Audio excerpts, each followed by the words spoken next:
Just had to wait for that intro to finish. So this is technically a retro review, but we're going to kind of chew the fat a bit on the two Dredd films. It's not really just a review. We're going to do a bit more than that.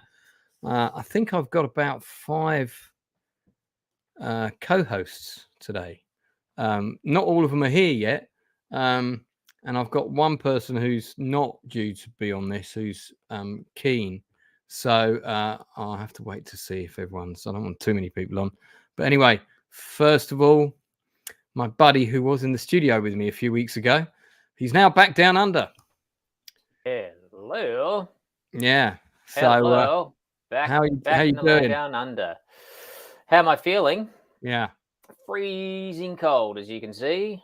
It's I absolutely can freezing over here. I just got to alter your name because there's something wrong with it. There we go. There we go. Judge Holmes. Yeah. That's just much better. Or Fantastic. judgmental. I want to welcome somebody new to the channel for the first time. I've done a couple of streams with him on Cannoli Chewbacca Sasquatch's Yeti's channel. That is the Gourd King. Hello. King of the potato pumpkin people. How are you? Hello, Gourd King. I'm good. I'm a little taken aback. I didn't know I was going to be on this tonight. Yeah, man. I mentioned it to you the other day. Remember? I remember the horror movie one. I don't recall this one for some reason. Oh, well, you know what? Yeah, that's right. You're coming on the horror one tomorrow, but you're here now, so you can do this as well. Yeah. I mean, I've got Jacobs at 8, but that's fine. That's totally fine. Yeah, well, stay on it for a bit. Hang on. I just have to change your name. Now, I'm tempted to go Judge Pumpkin, but I won't be that mean. We'll go with Judge Gourd. There we go. That's good. Wicked. Yeah. And then ooh, I like that White Bear, Gordon's son. I'll use that someday. Like Odin's son. We've also got none other than the Inside Man, who hello again. Inside Man, like myself, worked on one of the Dredd movies. So we're going to have some insider. We're going to have some insider stories about Dredd. We've got Matt. You've got 90 minutes. Is that right? Because you got a meeting in 90 minutes. Yep, that's right. So I can blab about Dredd for about an hour and a half, and then I have to split. All right. Well, I was going to try and keep the stream certainly no later than the 2-hour mark. But anytime you got to jump, just let me know. No I think worries. we're also waiting for Terminator Dark Fate or Dark Hour, something. Oh, I think he says I gave him the wrong link. I better give him the right one. Hold on. I may have given him the link for the stream tomorrow. That's entirely possible. Okay, yeah, that's for the one. Okay, there we go. There you go. Try that one. So I think we've got Dark Hour coming on, and maybe one other person as well. I've also sent Cannoli the link as well. But I did send it to him a bit late in the day. I kind of forgot. Dark Hour's here. Let's hang on. Wait, I've got to. This is going to be a cool name, man. You're going to have the best name of all. So it's going to be. There we go. Judge Dark. Here he is. Judge Dark. I like it. Yeah. That's pretty cool, man. It's funny because when Drinker did the Ken stream a while, it was like 2 or 3 open bars ago. It was my idea to make everybody's name something Ken. I saw that. Yeah, and I sent it to him, and then I was like, my friend was on there, and I was like, hey, did he tell you whose idea that was? And he was like, no, he just said it was one of his friends. And I went, Drinker said I was his friend. Basking in the glory of the genius. Rename him Judge Drinker's friend. Judge Drinker's friend. Nah, but it actually came from a joke where I was like, I just said to him, I was like, hey, if you were a Ken, you'd be Drunk Ken. And then we just went from, I was like, you should use that for all of the things. Like, or you could be Call Me Kenneth on this particular stream, if anybody knows the reference to that. I do not, actually. Well, I would have been the Gourd Kin. Yeah. The very first Judge Dredd strip in the comic 2000 AD concerned the main sort of ongoing storyline when I think there might have been like a one-off introductory episode, and then Mhm. there was about 20 episodes that covered something called the Robot Rebellion or the Robot Wars. Yeah, And, yeah. And those wars were started by a robot called Call Me Kenneth. Oh, okay. So he started reprogramming all the other robots to serve under Kenneth, and basically they all started rebelling all across Mega City 1. It was a really cool story to read as a kid because robots were very in when I was a kid. So to have a robot rebellion story in a comic arriving every week through your door was pretty cool. It has to be said. So I actually started reading 2000 AD from issue 1, and I think Judge Dredd. I don't think he was in the first issue, but I think he was either in like issue 2 or 3 or something like that. Yeah, he started in issue 2. Was it 2? And I read it up until about it was 2. Yeah. I read it up until about something like issue 400.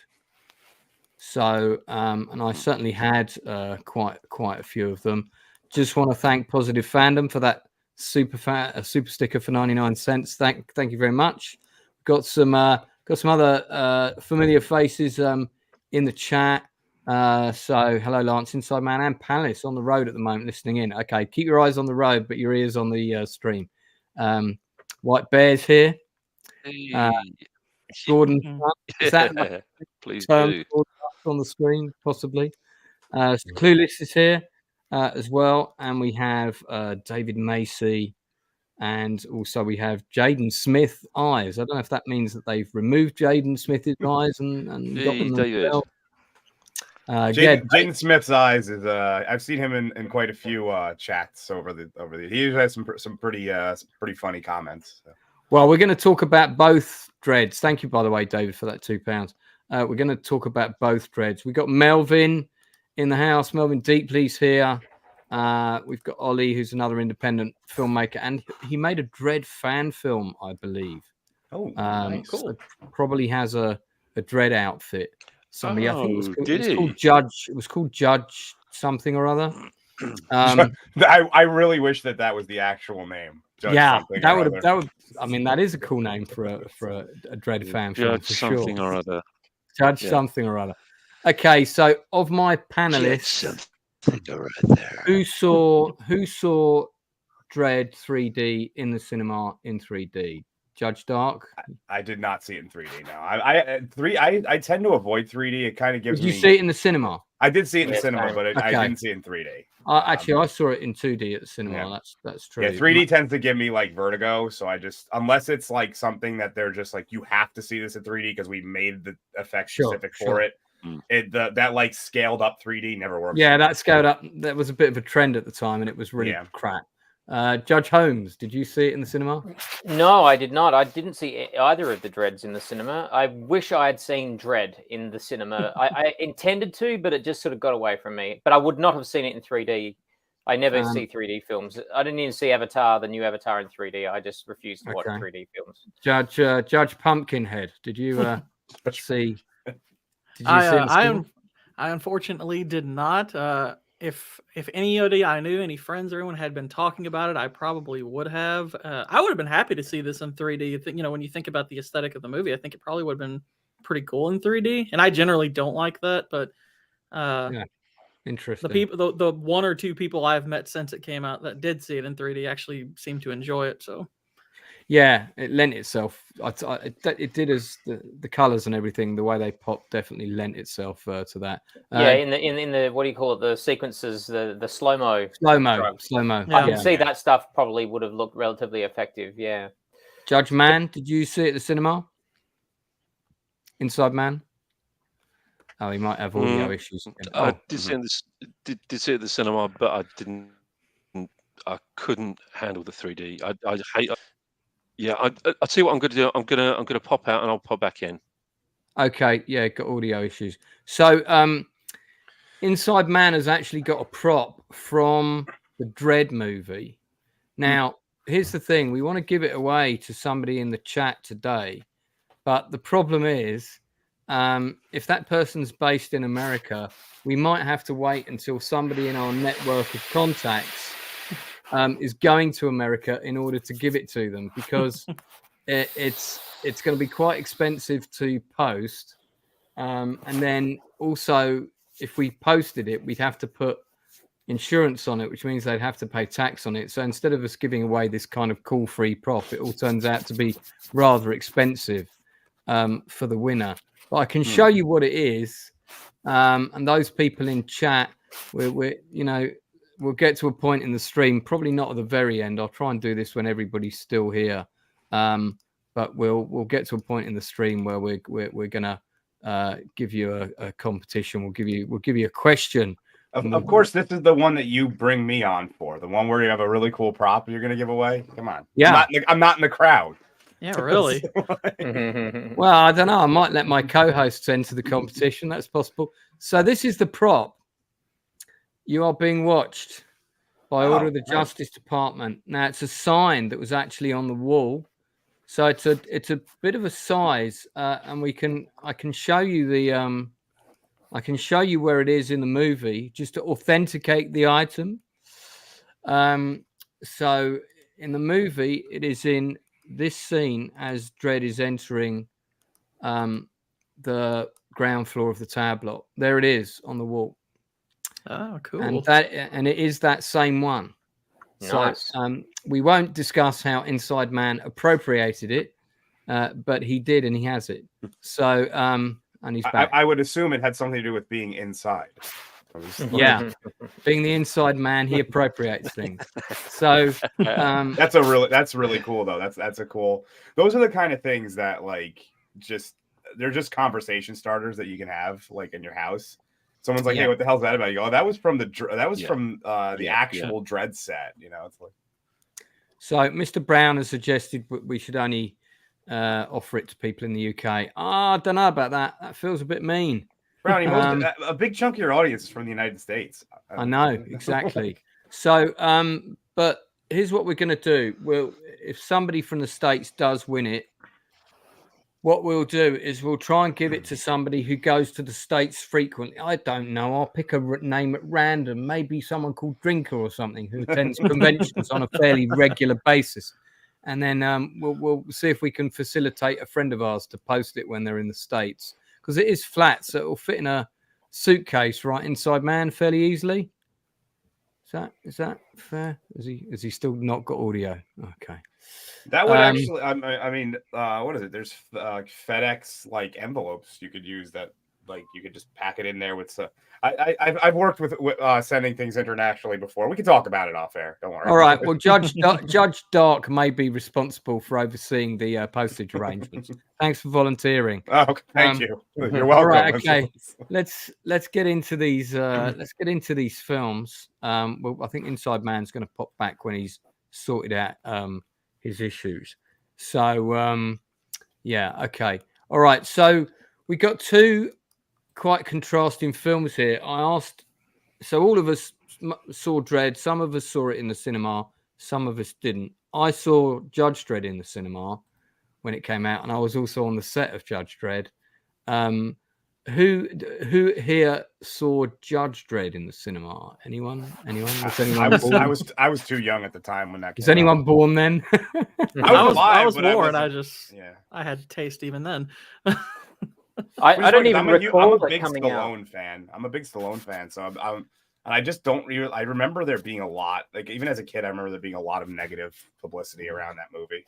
Yeah, there was virtually no presence of it here in Australia at the cinema. Like I was a frequent cinema goer at this time, but Judge Dredd came and went without any fanfare on the cinema that I just completely missed it. Otherwise, I probably would have gone, but it just had no presence. Right. It did come and go fairly quickly, even in the UK. Yeah.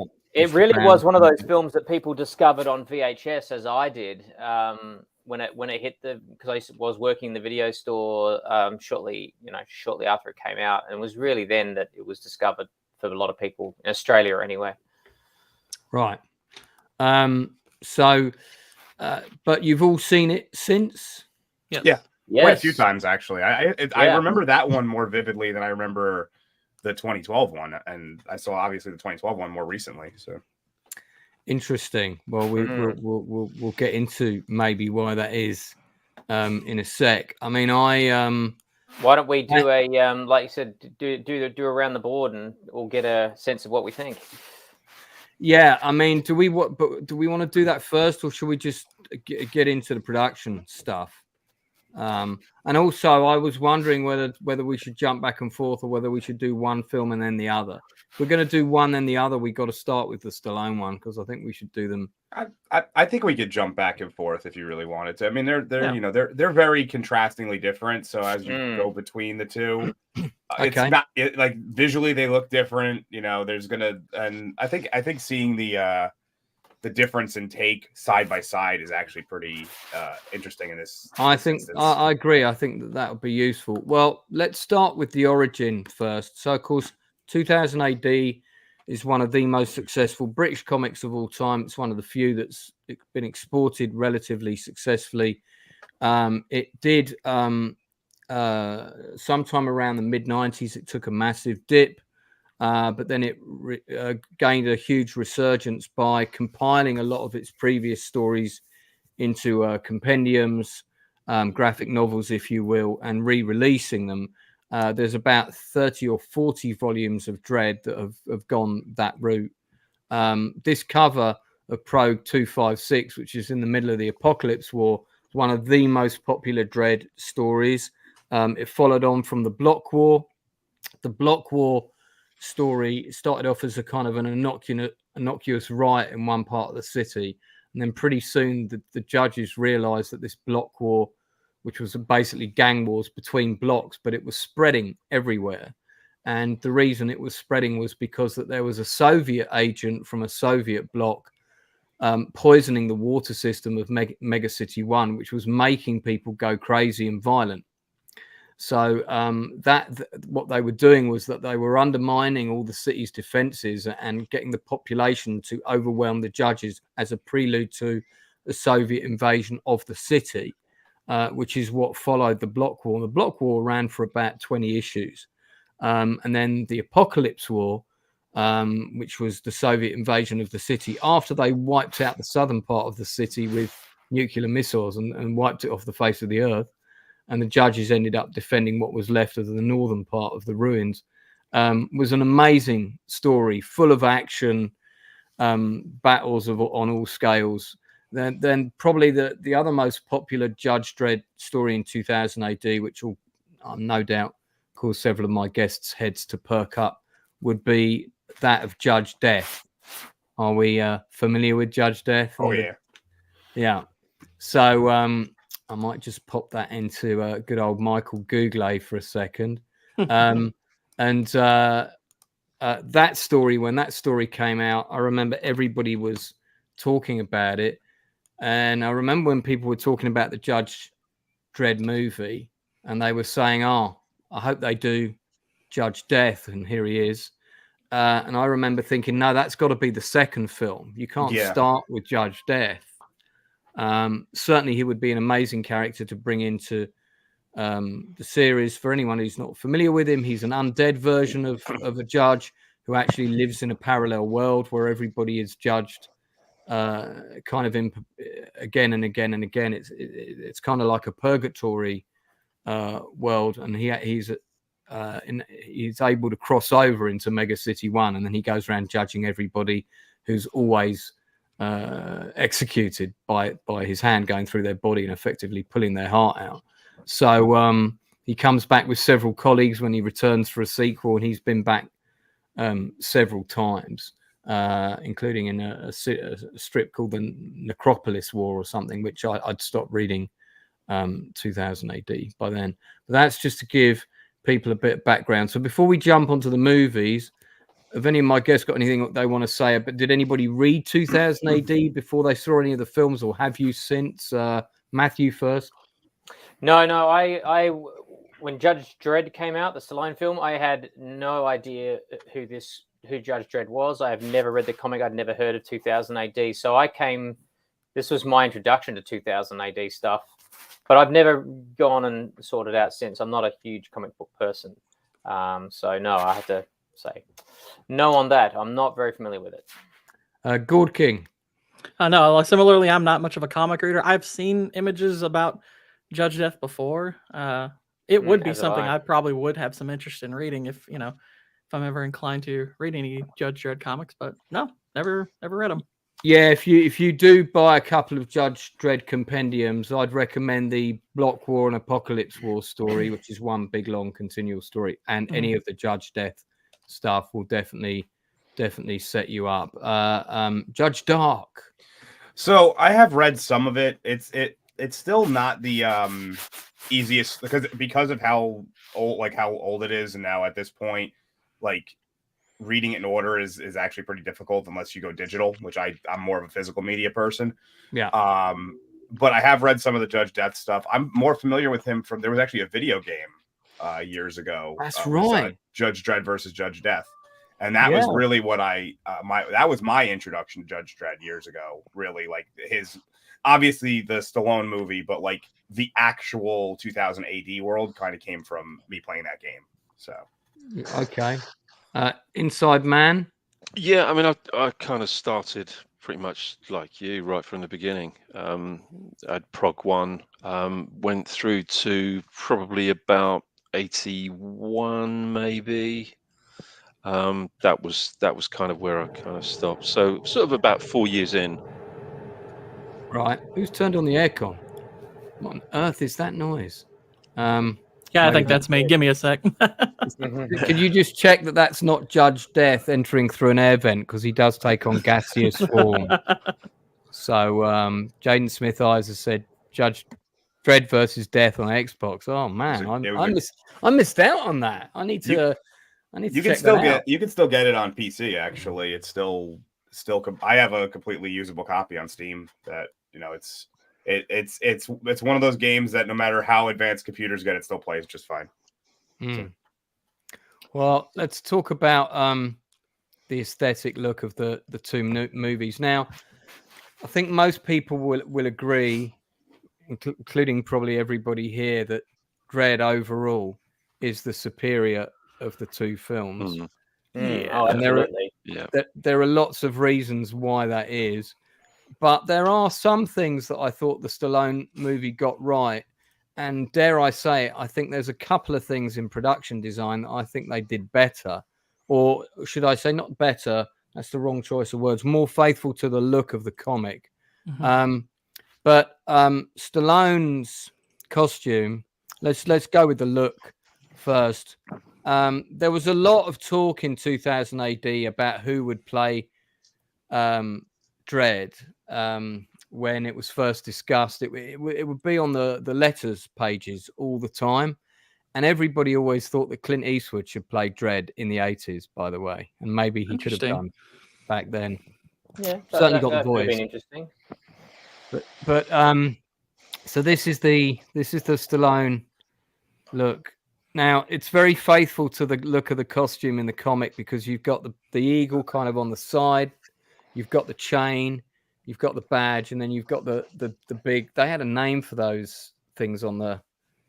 They call them pads, but there's different types of pads in Mega City 1 with all whether you're a civilian or depending on whether you're city deaf, or they have different types of defense pads and things on their body. The judges had knee pads. They had this big gold one on the side here. But I thought the costumes in the Stallone one were actually pretty decent overall, not just the judges, but for the show overall. What did everyone else think? I just don't think they look practical. Like, they look fantastical, I think, as costumes, and they're striking. But again, from a practical, like, world building point of view, you just think, like, why would anyone wear something like that? It's not good to move around in. It's not good to fight in. It's restrictive. It looks clumsy. It seems like aesthetic over. Start over substance, or start over function. Yeah. Whereas I think that's what the other Dredd film got so well, is that they to create it more believable, they put him essentially like a body armor sort of SWAT suit kind of, and sort of tailored the look of it to that. And I don't know. I think there's something about comic books that you cannot completely adapt them 100% into movies. They're just too. I would agree. I think So actually, if they had incorporated this maybe like as some kind of like ceremonial look, and then kind of remove the gold shoulder pads That's or a good whatever idea. off of him, Yeah. This looks very ceremonial to me. Yes, But it yeah, does. like you said, it's not practical at all. Not tactical, no. But I think ceremonial, that would have been cool. Like when they're all standing there and they hold their guns up and the guy takes his long walk through the door. Yeah, We've seen judges in ceremony or in like that, or guarding a palace or something. Yeah, but out on the street, why would you dress like that? So, whereas I said do, that to myself many times. I do agree that it is impractical, but part of the thing is it's supposed to represent the difference between the levels that they're on. So, like, they're over the top, because essentially, like, the judges are a class above everybody. Like, everybody else is like the in cops, slums. Yeah, well, but they are the cops. They're the judge, jury, and executioner. They are literally the elites. So they wear these gold chained and like the pads and everything to represent that they are actually above everybody. Whether or not they're doing it consciously is another thing.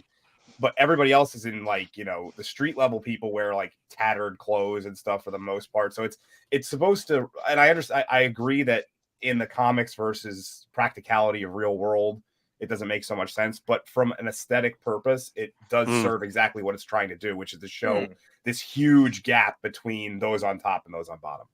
I mean, I think maybe there was too much of a conscious effort to replicate visually what's actually in the comic books.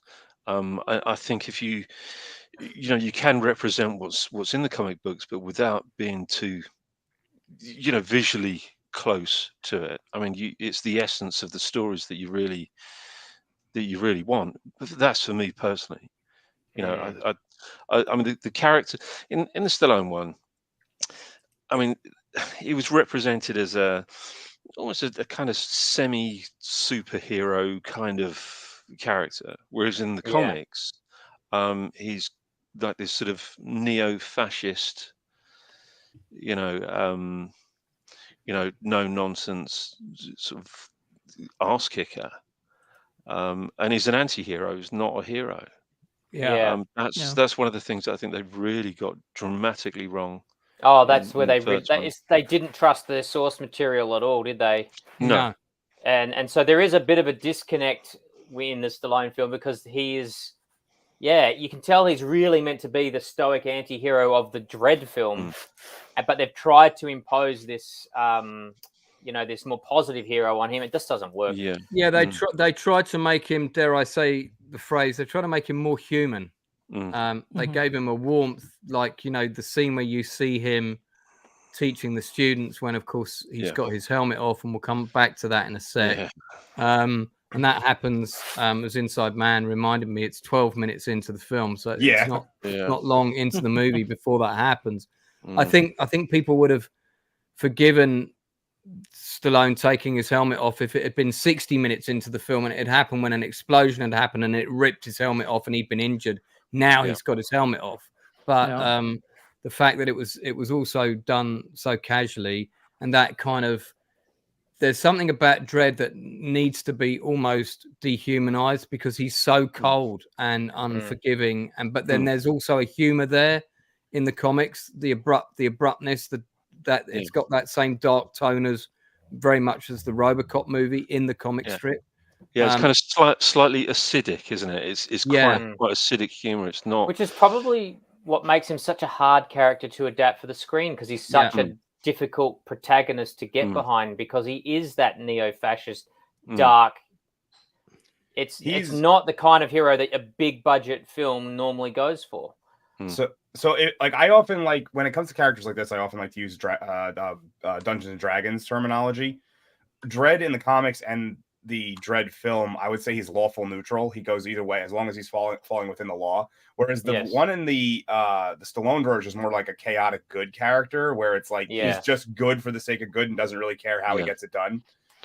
Maybe more neutral good, but like he's definitely not like, it's not, he doesn't always operate within the law, which is more something that Dredd does. Whether he does something that someone might perceive as evil or good is irrelevant as long as it's within the laws. Yeah. I mean, another thing for me was I mean, the character's only catchphrase really is "I am the law," whereas in this, they were trying to develop an almost semi-humorous catchphrase. I knew you were gonna say that. Yeah. Oh yeah, I remember that. Oh God! I Yeah, knew you were yeah. gonna say that. And they wasted his "I am the law." That was in that's in the Block War sequence right at the beginning, which was not a bad idea to open the movie on. And his delivery of the line is appalling. Yeah, it's terrible. Just, I am the law. Isn't that when like the little the little microphone like pops out? Yeah. Yeah. Yeah, you can actually kind of see it right there in the helmet. Yeah. It's like, yeah. Well, let's contrast this with the look of Carl Urban. More of a practical suit. The badge stands out much more, which I think is great. They've still kept the eagle on the pad, which I didn't actually even notice when I was watching the movie because it's quite dark, the film, a lot of the time. I think the helmets are pretty, between the two, the helmets are pretty similar, but actually now I look at it, I think, Carl Urban's helmet is actually probably slightly closer to the one in the comic.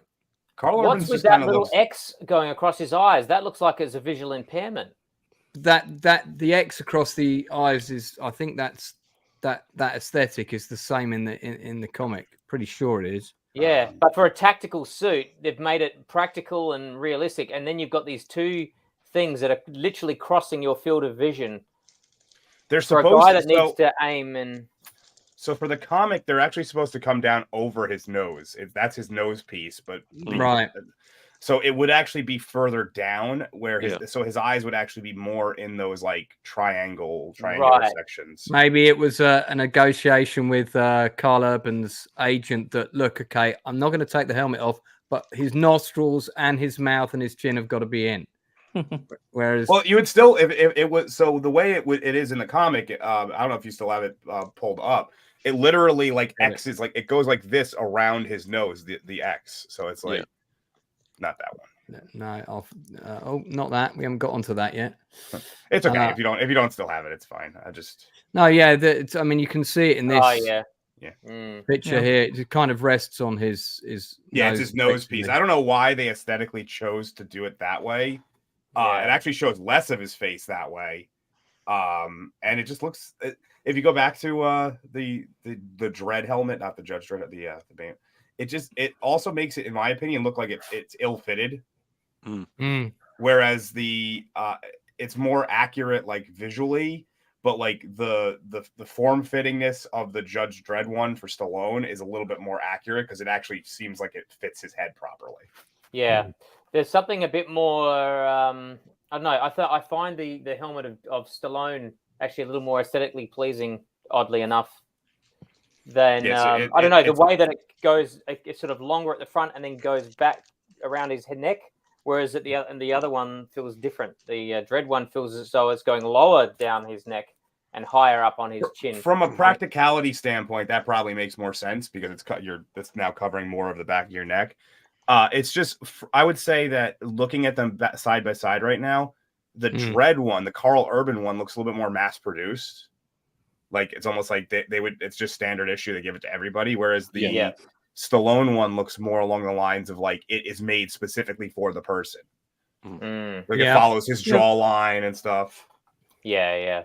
But I think its design was kind of around a motorcycle helmet and a kind of a SWAT helmet, the Urban one. So because it is actually a practical helmet, it's not, it is actually, for all intents and purposes, it's a motorcycle crash helmet. Yeah, and a tactical helmet as well. Like so, you're not bullets. We're assuming a bulletproof helmet. Let's talk bikes. I think with the Lawgivers, the guns are pretty similar in both movies. So that they're not that dissimilar looking. They kind of they got the function of the different kind of bullets and everything. I think Carl Urban's Dredd made more use of it. They only, if I recall correctly, in the Stallone one, they really only show all the different bullets when they're in like the training center, and he Is He showing uses he uses it in the Block War for a different mode at one point. In the Stallone film, they do have a chase on those through the air on those lawgivers. The Lawmasters. Yeah, the Lawmasters. Yeah. Which in the comic, from what I can, well, certainly when I read it, they couldn't fly. Don't remember them being able to fly. They did have flying bikes that were, and they did have, what were those? What they called them? Meat wagons. Do you remember? The recycle. Yeah, but they also had like they had these kind of combat vessels that flew around that sort of seated 6 people. They were used in the Apocalypse War against the Russians quite a bit.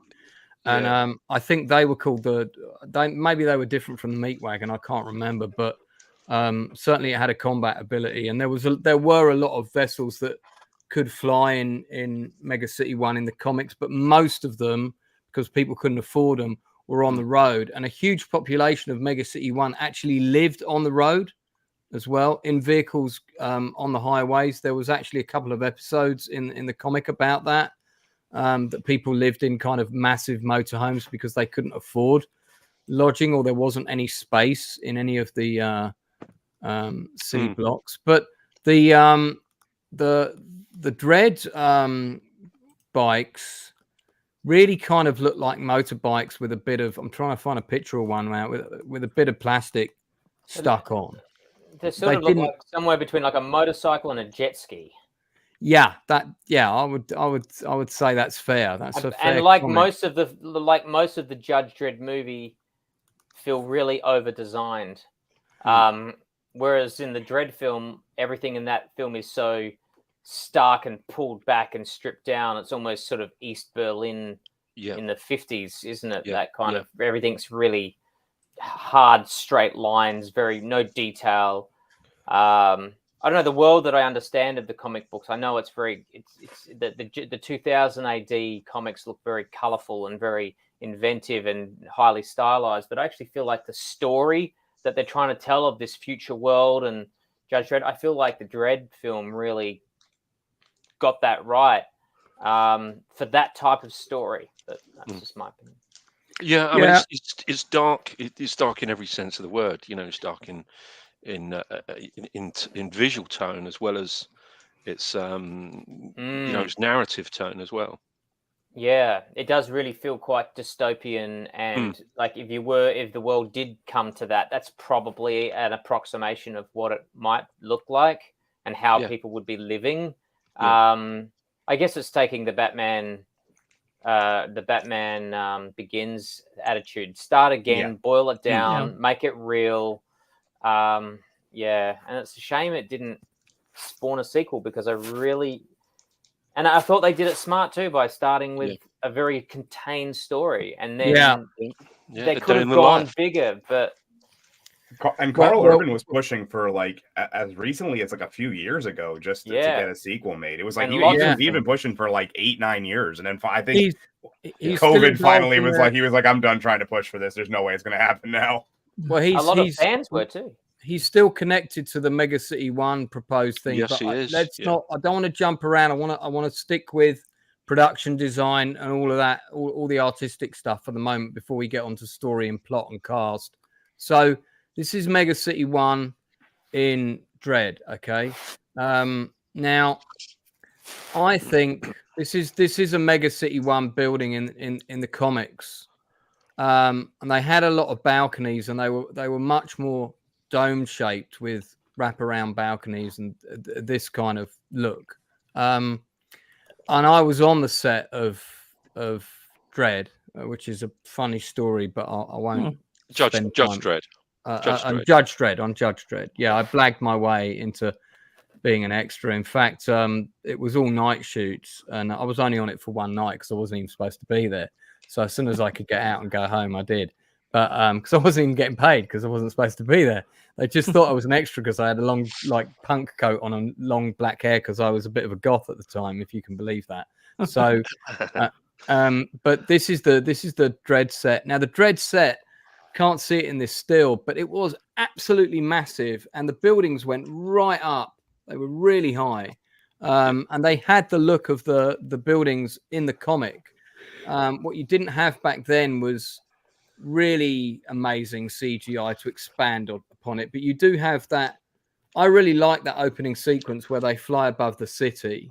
Yeah, I mean, we did actually have some green screen extension. That's right, as well. bit. Quite a lot of green screen extension to take into account for the height. So you only need a small piece in order to create that that holdout line, if you like. Because Inside Man, you went to the Shepperton set as well, right?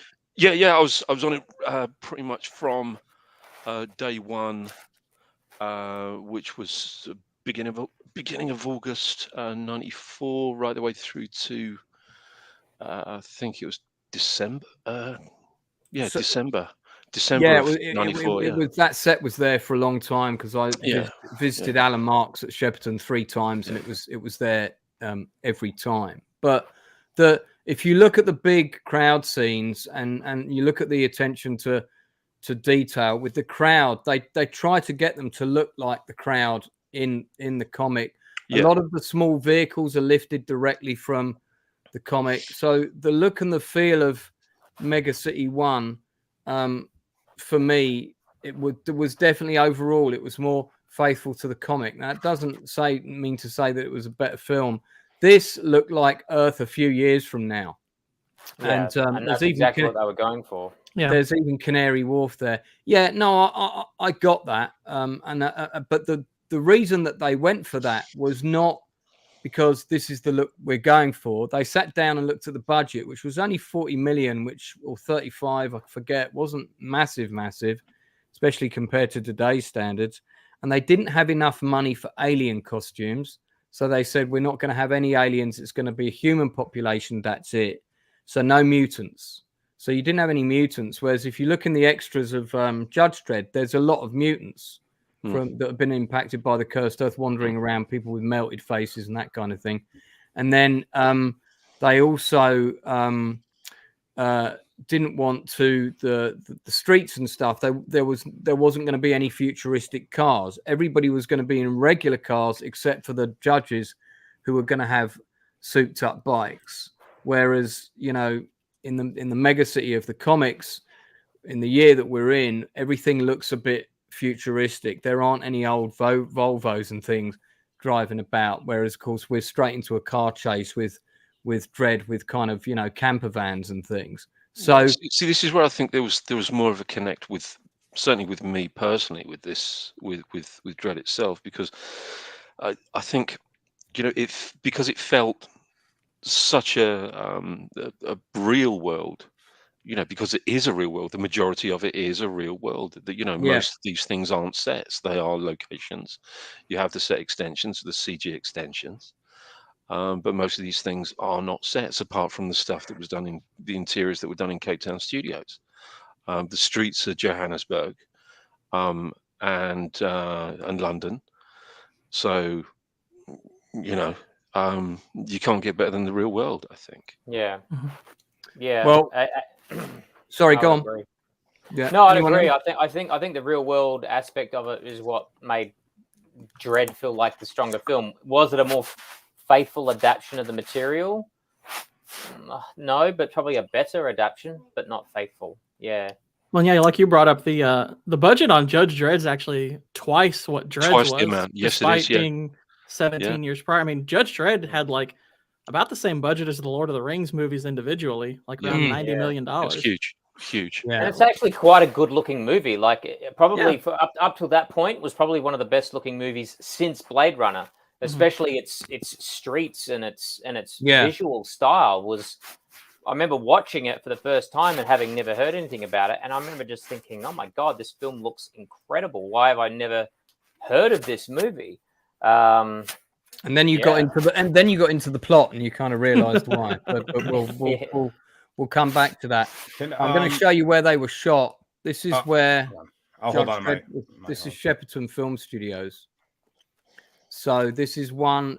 This was owned by the Scott brothers at one point, who bought it, and now it's part of Pinewood Group. Now, at the time when Dredd was shot here, the backlot for Shepperton was actually this section here.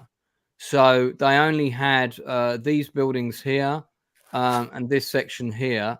And the Dredd backlot occupied a huge section at the back here.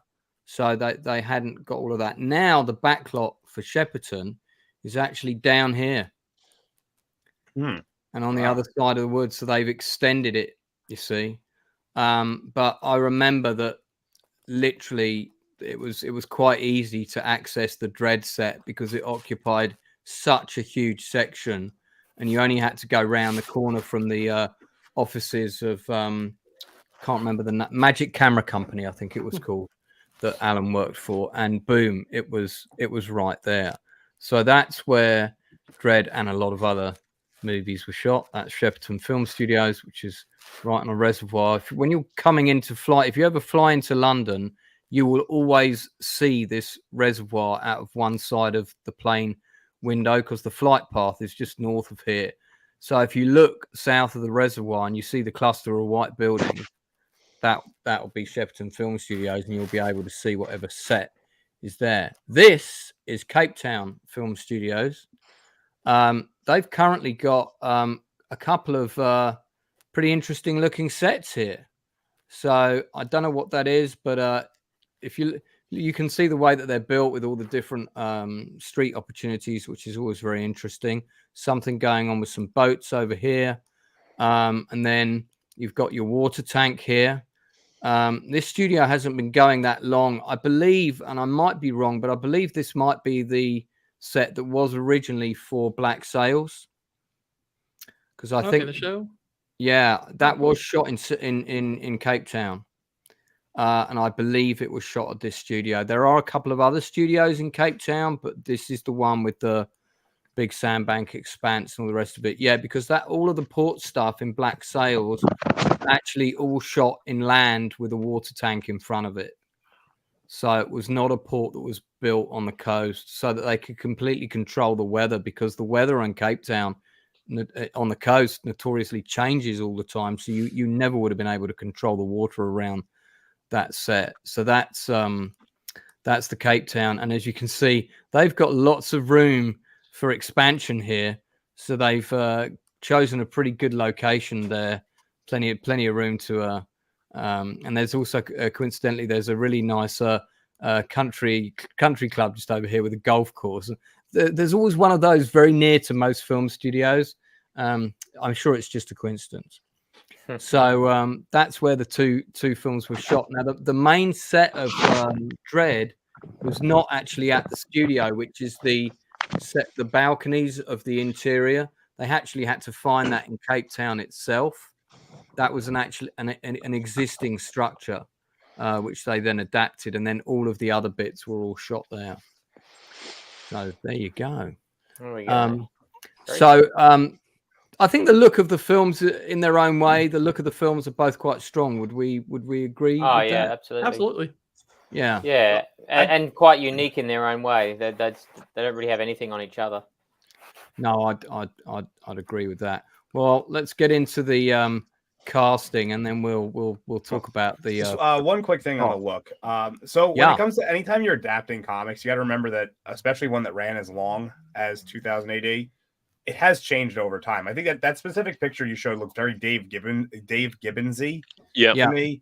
I'm not sure. I know that he did work on 2000. I'm not sure if that was him, but so like what he's going to draw versus what other people might have drawn later. So they could have still been taking from the comic, just a different era for Dredd for the 2012 movie. Like if it really depends on how the illustrators interpret everyve and so.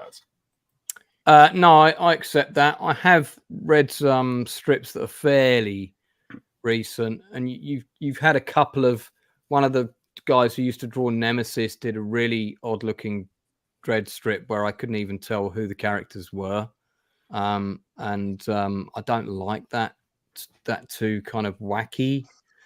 Look, they did that with Strontium Dog. It was the same artist, and I couldn't read it. I couldn't even tell who was who. Everybody looked like they were wearing a Biffo the Clown mask. So that wasn't working for me. but yeah, okay. So let's talk about the cast then. Let's get into the cast of the Dredd one first.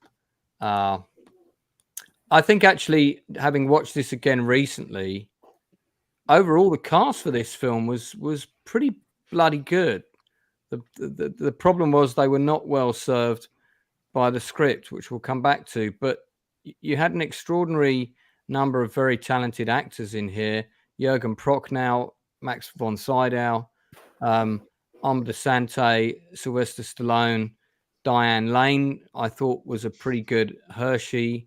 And then you had a number she of other looked very people. good too. She looked really good. Yeah, this was my first time ever seeing her, and yeah, that was one of the things I remembered most about it. I was like, wow, she's nice looking.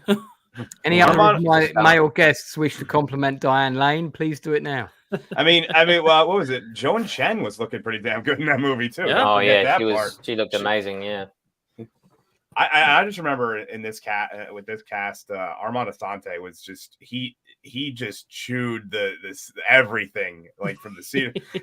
Every scene he was trying to make all about him, and it was fantastic. I loved the way I really liked him. It's like he was so deliciously evil. It was it was. I'm usually not for evil's sake, but he did it really well. Yeah, he was quite convincing. Yeah. Quite convincing, I thought, as a guy that's completely evil and loves and knows nothing else and loves being evil. I thought he was great. I think Stallone, I think we pretty much all agree that Stallone was. You can see the logic in casting Stallone, but ultimately he wasn't right. He's hard to disassociate Stallone from the character, where like. The thing Carl Urban did so well is the fact that he didn't take the mask off obviously helped, but he disappeared behind the character, whereas you're not really seeing Judge Dredd when you watch this so much as seeing Stallone playing Judge Dredd. Yeah. Well, Stallone still came from that era where you were going to see the Judge Dredd. Oh, definitely, yeah. So, like, definitely. You can't really blame him for wanting to be himself and be forward with it. Whether or not you're agree with that or not, as apparently there's people racing. I think there are some films that the name of the film will sell it to the core audience, and if you pay homage to the core audience and that core audience says this film is great, you'll have a hit on your hands. And Judge Dredd is probably one of those films where it wouldn't have mattered if Carl Urban had played him or not. If another actor had come along and done that exact same performance, I think, and it could have been an unknown, I think core fans would have been happy. I think what you've got with Carl Urban is you have an egoless actor. You have an actor without without that kind of narcissism, and that's where you've got the kind of flip side of the coin with Stallone at that time. Having said that, I mean, all of the problems that have been talked about regarding Stallone, on the set and everything. I mean, most of these were caused by his agent. They weren't actually caused by him. The insistence. What was his agent's malfunction? I mean, his agent, insisting that look, you're paying for Stallone, so you got to have the guy take his helmet off. So that was mostly due to his agent. And then there was the insistence that none of the background artists or extras were to be of the same height or taller than him. Which is really hard to do when somebody's 5'9". Yeah, he had a special pair of really thick boots as well. You can see when he steps down off the bike right at the beginning. You can see how high they are from the heel. I mean, Diane Lane is a very short actress, and a Judge Balthar Getty, who was another judge and severely underused in the film, probably had most of his lines cut, to be fair, is also, not a tall actor. So, I mean, you're right. Rob Schneider, also not a tall actor. Now, this is going to be controversial. This is going to be controversial. When I rewatched the film a week ago, I didn't hate Rob Schneider. When I watched it the first time, I absolutely loathed him. I couldn't stand him. When I watched him this time, the reason I didn't hate him is because I realized he wasn't the problem. And I think when I watched it the first time, I think I probably unfairly heaped a lot of the blame on him. I think he was playing the character as was required in the script. That's not to say he's a good actor or served it necessarily well, but I think he played the role as was required. And he was cast in the role that was on the page. The problem is the pages were wrong. Yeah, he's a problem. He's probably not the problem. I think so. Yeah, I couldn't stand I him remember if I liked him in the beginning, but he's grown irritating over the years. Yeah. There's a couple of other actors worth mentioning in this. Maurice Reeves is a really talented British actor. He's in the drama film Hillsborough. He's also in. He was great in Last of the Mohicans. He was in Last of the Mohicans. That's right. He's the commander of the fort in Last of the Mohicans. Well remembered, Matt. Thank you. Ian Jury from Hit Me With Your Rhythm Stick has a small role in the film. Ewan Bremner from Black Hawk Down and Train Spotting is Junior Angel in the movie. And then if we go on to the full cast list, and I spoke to him right before he would have come on the stream if we weren't so late, but he's in Spain at the minute. Huggy Lever is the prisoner who tries to kill Dredd on the plane. Oh, with a knife. And causes the plane to crash. Yeah, it's the Angel Gang that caused the plane to crash. I thought there might be some stills of Huggy here, but it appears not. He has didn't he have like a scar or something on his eye? Yeah, he has a scar on his eye, and Huggy's retired from acting now and lives in the south of France, but he's actually going to come on and he's going to do an industry interview. He's just agreed to do it today. So he'll come on and he'll talk about his time on Dredd, but he did tell me to say that Stallone, when he'd done the takes, Stallone actually called him over to the monitor because Stallone was the only one who was kind of looking at the monitor with Danny after takes, and he said, "Hey, Huggy, come over. What do you think? What do you think? Does that work for you?" And he said he found that unusual that an actor of his level would want his input, and was ready to do more takes with him, at his request. He said Stallone was really pleasant to everybody on the set, and actually during the time he was on the set, Cannon and Stallone got on pretty well, but we'll come back to that in a bit. So he said it was a really well run set.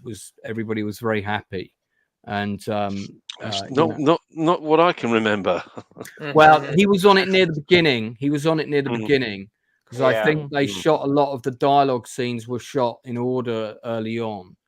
So that was his memory. Inside Man, I'm keen to hear. He wasn't on the whole thing either. No, he wasn't on for a day or so. No, he was on it. He was on it for about 2 weeks to do that sequence. So there was more stuff with him that was cut. So I think actually going through the call sheets, I think you're right. I think there was much more that he did. Yeah, he had a whole storyline of interaction with what's his name, Rob Schneider, before they even got on the plane. There was a whole load between.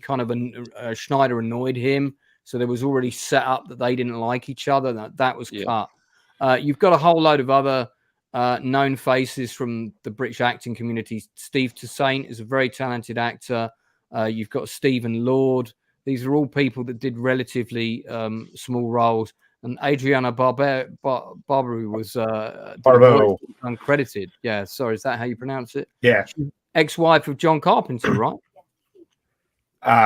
Sure. I don't remember that. She certainly was his partner for a number of years. Ellie Fairman, who's one of the cadets, that is the wife of Jason Flemyng. Oh. Who's been on our channel. James Earl Jones. I forgot James Earl Jones did the voice, the narrator voiceover. Yeah, and yes, she was married to John Carpenter till 1984. Yeah, there you go. James Remar. James Remar was in it and was uncredited. I think I know why he was uncredited. We'll come back to that. Yeah. So because he's always uncredited and like everything he ever does, like, for some weird reason. Like, Inside Man, what were your? I mean, did all the cast get on? Can you add more? Was it a happy I mean, set? it was relatively, but I think being sort of in the art department, didn't really get to see an awful lot of every kind of day-to-day stuff on the actual set during the shoot itself. Although, obviously we did step on set quite a lot of the time.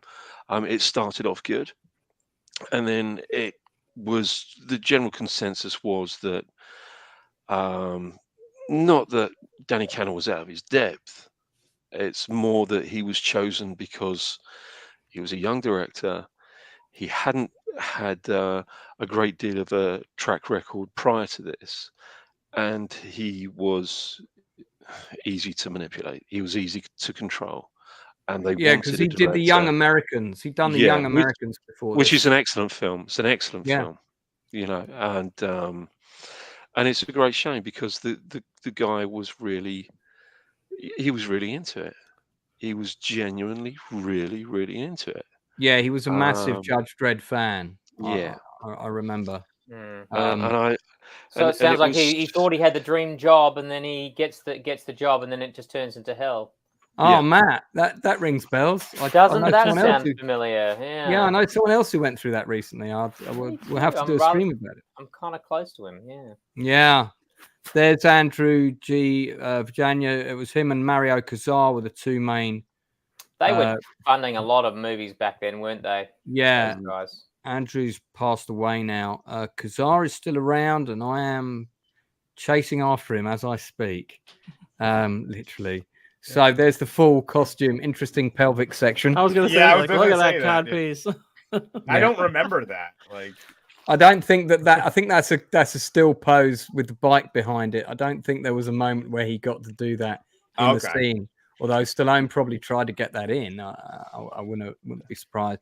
White Bear says also, Goth Lance isn't real. I have photos to prove that it is. I'll see if I can find one of those for you. Okay. Well, I think the cast were good. I think it's fair to say that there were some really good, talented actors in there, but they weren't best served by the script. Yeah. I mean, to be fair to Stallone, I think even he wasn't best served by the script, but that might have been. They did clash over that. Yeah. I know. Look, usually if there's a film that's just not working or it's just bad, look, you can usually always trace it back to the script, can't you? Yeah. I mean, it really is your foundation, and it rots from there onwards. You can't really make a great movie when your script is so flawed from the outset. Yeah, and I think rather than sort of doing the required revisions, they really just kind of egotistically doubled down on what they had. And it's going to be error after error after error if that's how you want to play it. And it's a great shame because, as you say, this is a group of actors that are phenomenally talented. But I think that the characters are just simply off the peg. They're off the peg characters, and that's all they are. And I think it's a great shame.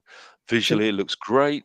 Soundtrack, Alan Silvestri's soundtrack is great. Coming on to the music. Coming on. Let's stick with cast. I'm coming on to the music. Yeah.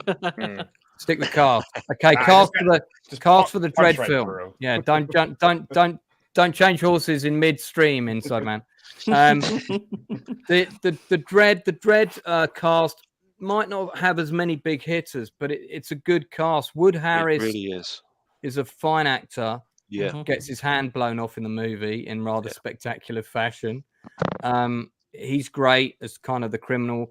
How did we like Olivia Thirlby as Anderson? Because Anderson is a massively iconic character in the script. Loved her. I thought she was really good, really solid. I don't have the frame of reference of the comic, but I mean, I think she played the role she was given great.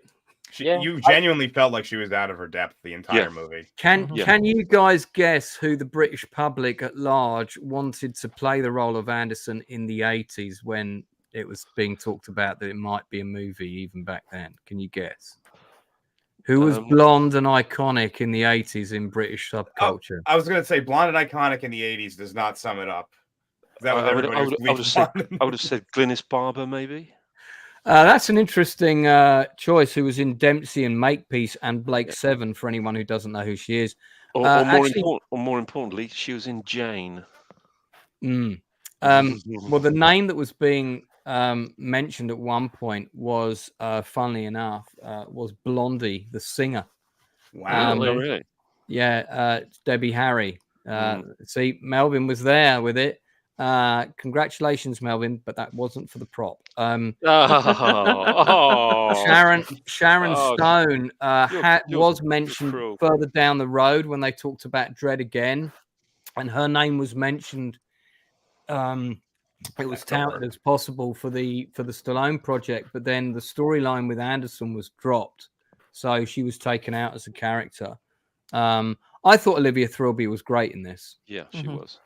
I think she was good. Yeah, really liked her. It was a good counterpoint. You needed someone like her to get against someone like Dredd, because just him on his own, it would have been too dry. I've met Lena Headey 3 times in person. She was Jason Flemyng's partner for many moons. How did we like Lena Headey as the fantastic? Love her. Yeah, she was very strong. Fantastic. What's with Jason Flemyng's partners and being involved with Dredd projects? I know. See, now that could have been the question. That could have been the question for the prop. He instills dread. Well, it's funny because until I watched the Stallone one again recently, and I always check the credits, I had no idea that his wife now, Ellie, was in that production as essentially an extra, one of the cadets. Actually, he would make a good judge as well. You can see him as a judge. Flemyng would make a great judge, like one of the Council of Five. I think that there wasn't, in terms of the other names of the cast, you had Donal Gleeson as kind of Mars' son, the guy that's kind of plugged into the computers. Yeah. He comes way down in the IMDb credits. You'd barely notice he was there. But when it comes to his moment, it's quite a moment. It's really well done. Yeah. And I like the way that Anderson lets him go, because she sees what he's been through. Yeah. There he is in the credits list. Of course, you'll recognize him from the more recent Star Wars trilogy as Admiral Not Very Evil. Admiral Comical, I call that guy. He's actually a superbly talented actor, though. He's got really good range. Extremely talented. Yeah, he's a good actor. He's just got but when you're in a Star Wars movie, the modern Star Wars movies, it doesn't give you much to play with, does it? No. Well, yeah. You don't get to necessarily show how good you are, is I think where Matt's going with that. I mean, he was good in this. Reiki Aliola has just got a small role as the judge we see at the beginning and at the end. Have to say that there she is in Dredd. She's a fantastic actress. Yeah. Who I've also met briefly. Very nice person as well. And I think we're going to be seeing more of her in some pretty significant roles. So casting of both films on the whole really good, but I think we can say that hands down Carl Urban probably wins the Dredd. Yeah. So what do we think of the cinematography? Because we have Adrian Biddle, who's an incredibly talented cinematographer, and then we've also got probably the most innovative cinematographer with Anthony Dodmantle. I mean, both cinematographers are incredibly talented. I would go for Anthony Dodmantle any day of the week on anything. Adrian Biddle did Aliens. Yeah. And Biddle did Judge Dredd, didn't he? Yeah. He also did Thelma and Louise.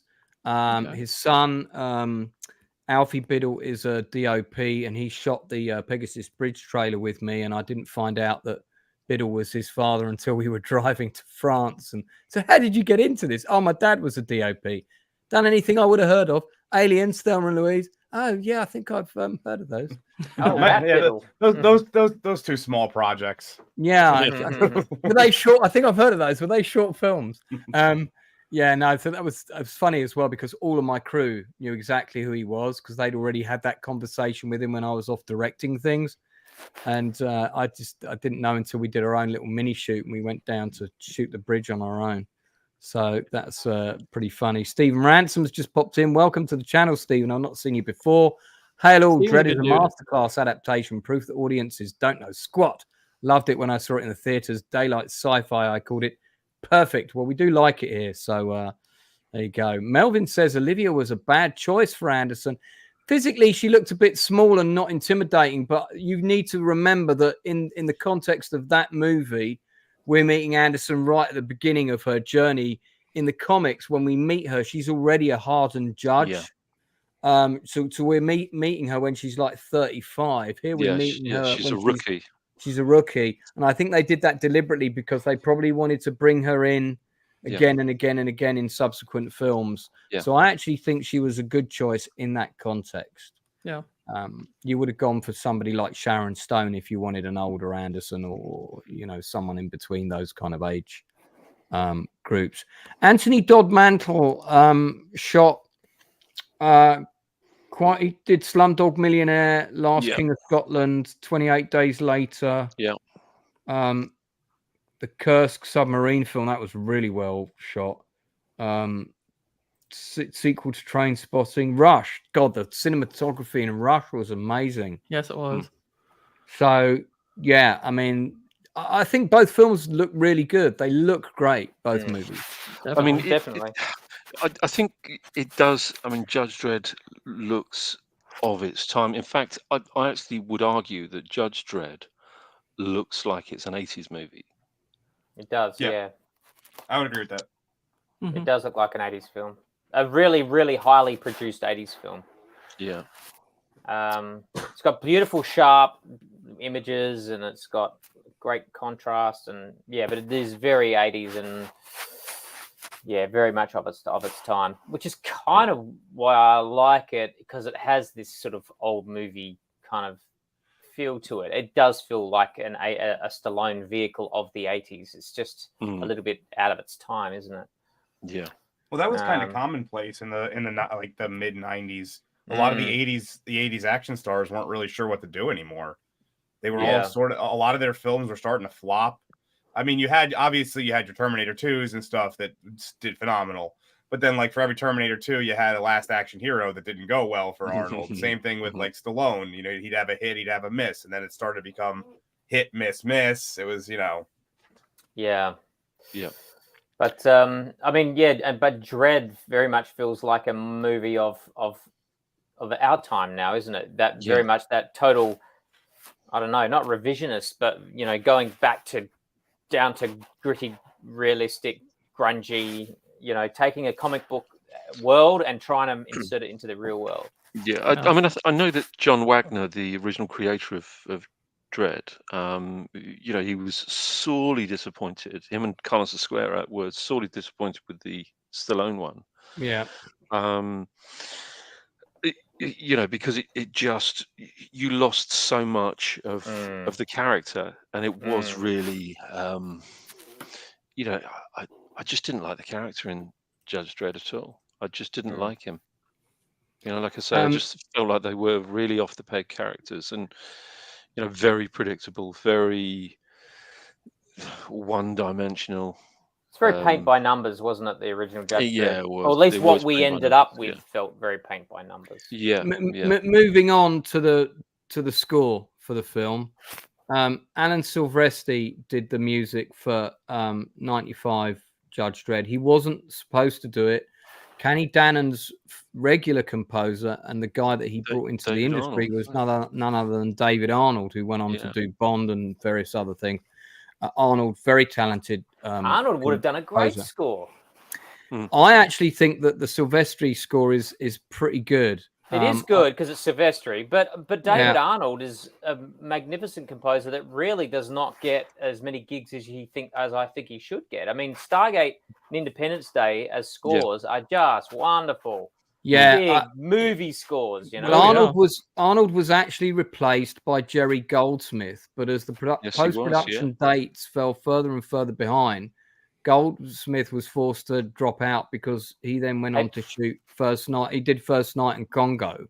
Have you heard Goldsmith's trailer music for Dredd? Yeah, it's good. It's really, really good. Yeah. He got as far as doing a trailer piece, or which was used, and then Silvestri was brought in. I don't know why at that stage they didn't say, okay, let's because I think wasn't it the piece that they actually used for the trailer was the original title music, and of course I believe like the opening. I believe it was part of the opening. Yeah. But you're right. I mean, David Arnold would have been a fantastic choice for this, I think. But obviously, they went for somebody a little bit more established and a little bit more Hollywood. But of course, that's what did we think of the music in Dredd? I thought it was I liked it awesome. a lot. Really loved it. I actually can't remember it, but again, that doesn't mean it's a bad thing. It means that I was not paying attention to the music. Obviously it was working for the movie. Who did it? I thought it was all right, but I think it was leaning into that. Must have been pretty minimal. I think scores from about 2010 onwards all started leaning into that sound production design aesthetic and away from the traditional kind of, orchestral themes and the theme of the film. And then we're going to have the chase theme, and then we're going to have the love theme. Now it's all about, like, the new Dune score is all about, we're going to lean the score into so that you can't tell where sound design begins and the score ends, and vice versa. And I actually got to ask Denis Villeneuve that question and ask him if that's what he was going for, and he said, "Yeah, you got it 100%." You see, I really like the idea of both, because when we get back to music as sound design, if you like, we're back to movie music in its absolute purest form, in its original form, the way music was used in silent movies. It kind of harps back to that, and I like that. I do like that kind of that sort of melding, if you like, of sound design and music. It's not everybody's cup of tea. I do like a nice big sort of bombastic score from time to time, but I like something on the movie and the quite tone of the imaginative movie. and original. Yeah. It's exactly that, isn't it? It has to fit the product. Like some films, I think the Dune movie benefited from having that sort of score sound effect, which one is which, whereas Star Wars, the original Star Wars, that benefits from having the great big John Williams orchestral. It really is, I guess, the style of the movie that demand what music it demands. I mean, you can go through a whole list of movies that have so many different musical styles. For example, with Blade Runner, or with something like Paris, Texas, or there are so many different styles of music that are perfect for those particular movie products. And even Blade Runner, it's not a traditional score, even though it's written by a fantastic composer. It isn't a traditional score. It's quite an unusual and quite an odd score. Maybe that was a little bit of a game changer. I think maybe Blade Runner, Vangelis was the guy that kind of changed the game a little bit. Overall, I've got to say I prefer the score in Judge Dredd to Dredd, because I'm a traditionalist when it comes to my soundtracks. I don't mind a little bit of the merging of sound design and music, and I'm even quite happy to have up to 40% of the score be that, but I still want a recognizable theme. I want that theme. I want a theme in the movie that's the theme for that movie. That's Bridge Too Far. That's Longest Day. That's Battle of the Bulge. What's Dunkirk? Revving of an engine. This does actually suit the movie perfectly, I think, because you're introduced to the movie with that quite very dark sort of acidy synthy kind of score. It's not a pleasant score to listen to, and I do listen to this particular score quite a lot.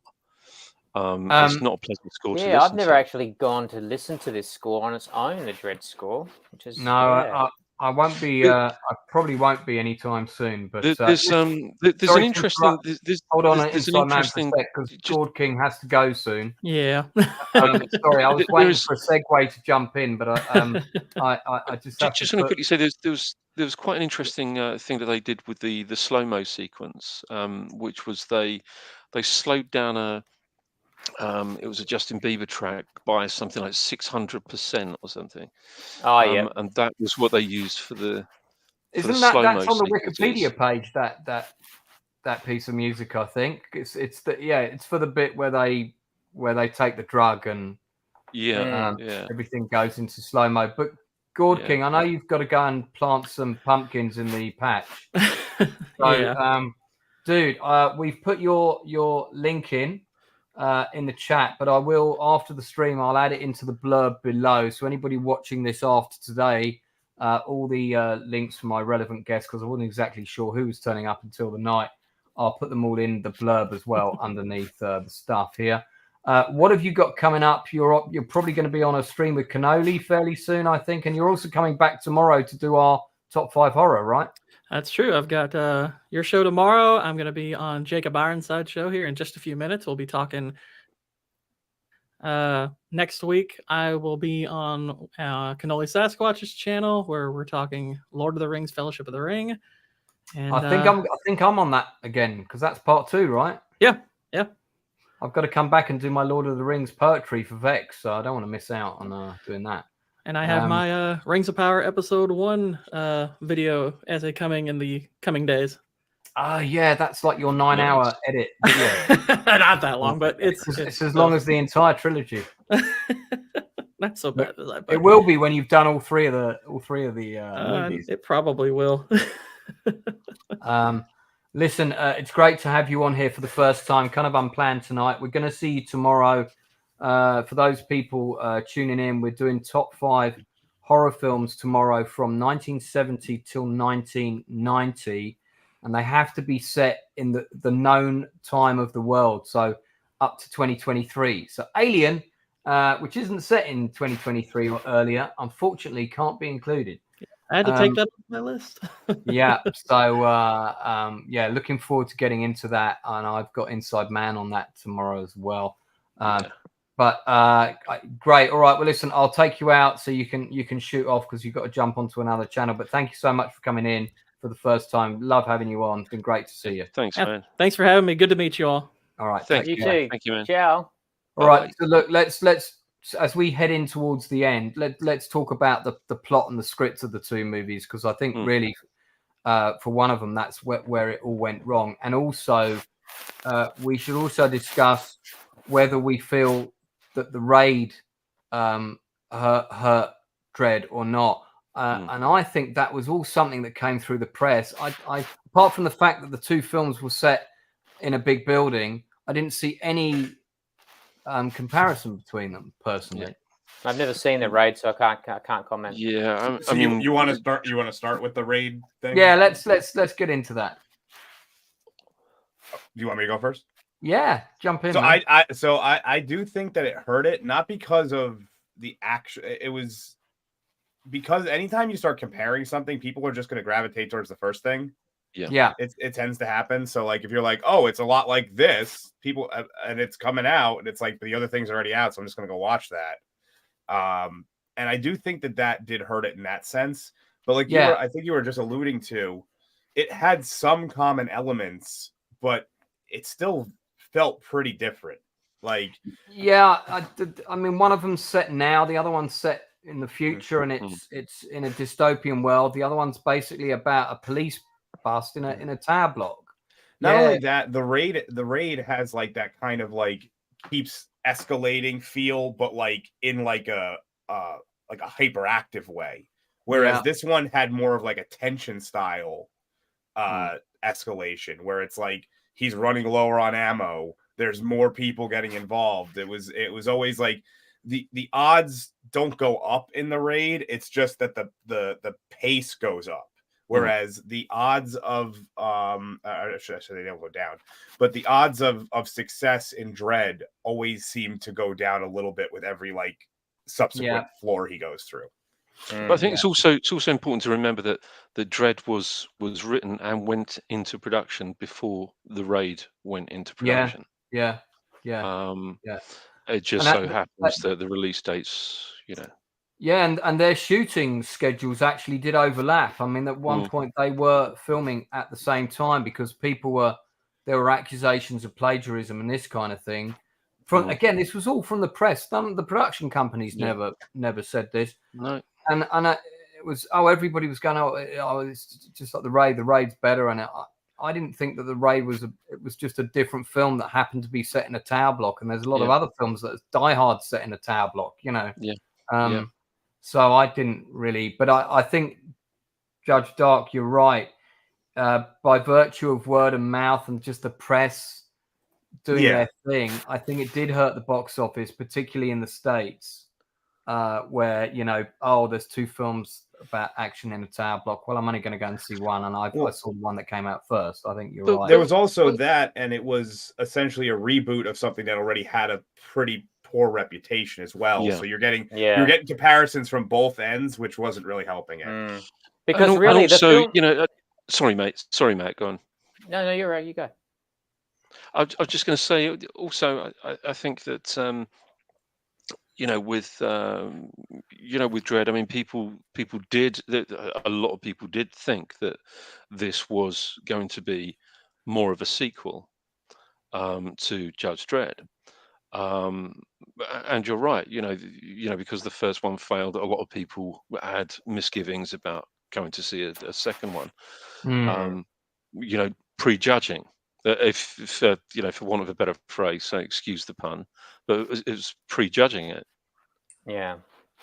It was almost shackled, wasn't it? It almost straight out of the gate, it was already chained to a ball that was the Stallone film, coupled with perhaps people not really knowing who Judge Dredd was, because 2000 AD is not as big as Marvel, and then of course you just to tack on this raid thing, it probably it kind of really hurt it, which is sad because it was actually one of the better action movies, and I feel that if Dredd had come out in 1995, say, it would be heralded as a classic. It would have made so much money. It would have been groundbreaking. It would have been incredible. But then it came out when it did, and everyone just sort of went, and it's really sad because it's not. It's really worth a lot more.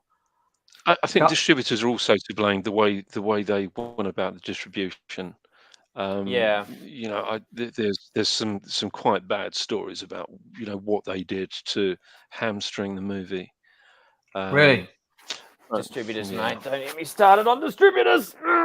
Let's name them. Entertainment film distributors were the people who did it in the United Kingdom. United International Pictures, who are usually good, distributed it in South Africa. UIP used to own a cinema chain in London, and they used to own the Empire Leicester Square, my favourite. And I used to like looking at their logo coming up. And it's a shame that they sold their cinema chain.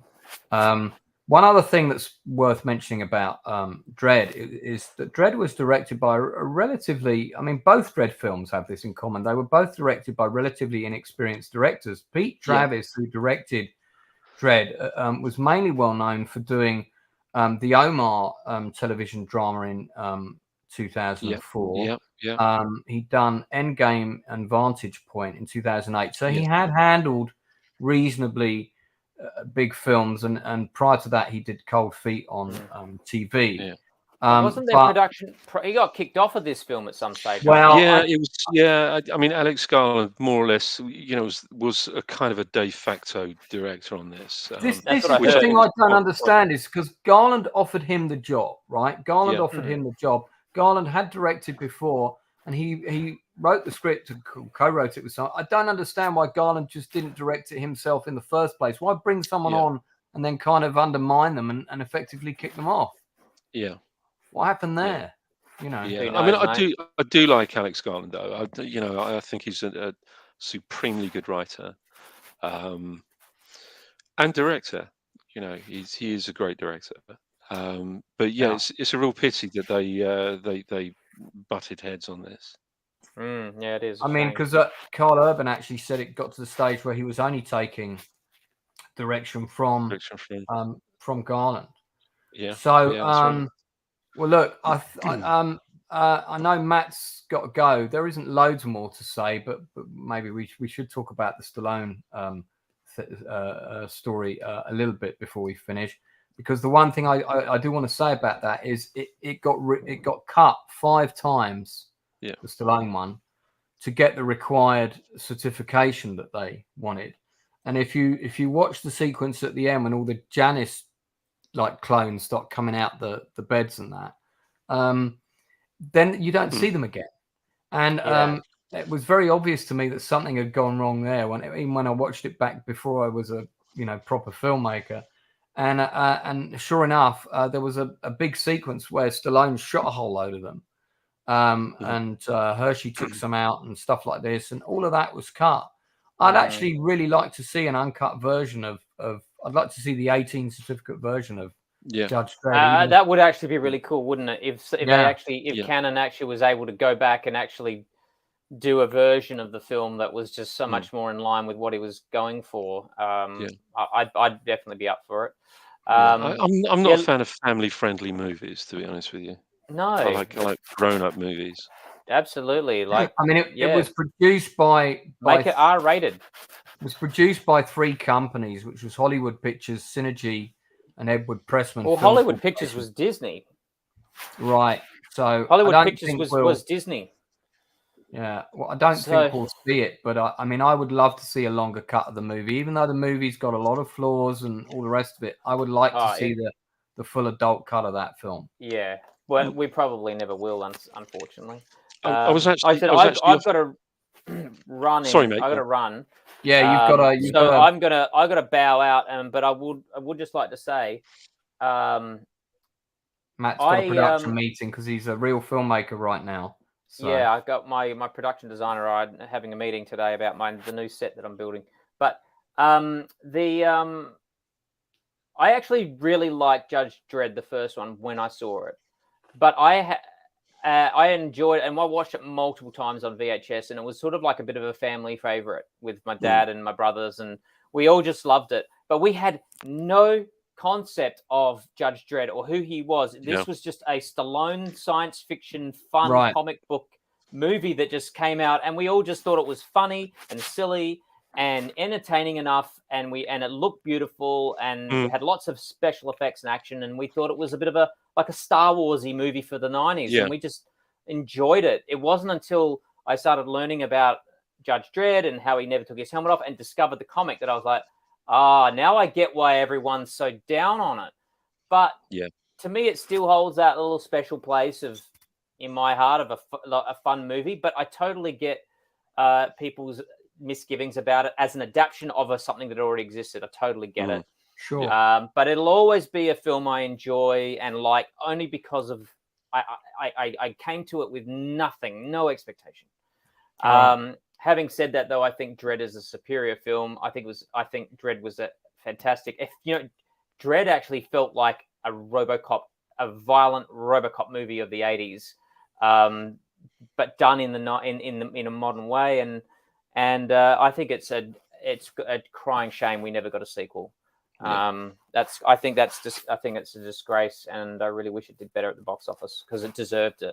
It was a very deserving movie. Yeah. All right. Well, listen, you get off to your meeting, and don't forget, if you do want to pop on the horror stream tomorrow, just to give us your top 5, if you fancy it, even if you're only on for towards the end, to come in and give us your votes.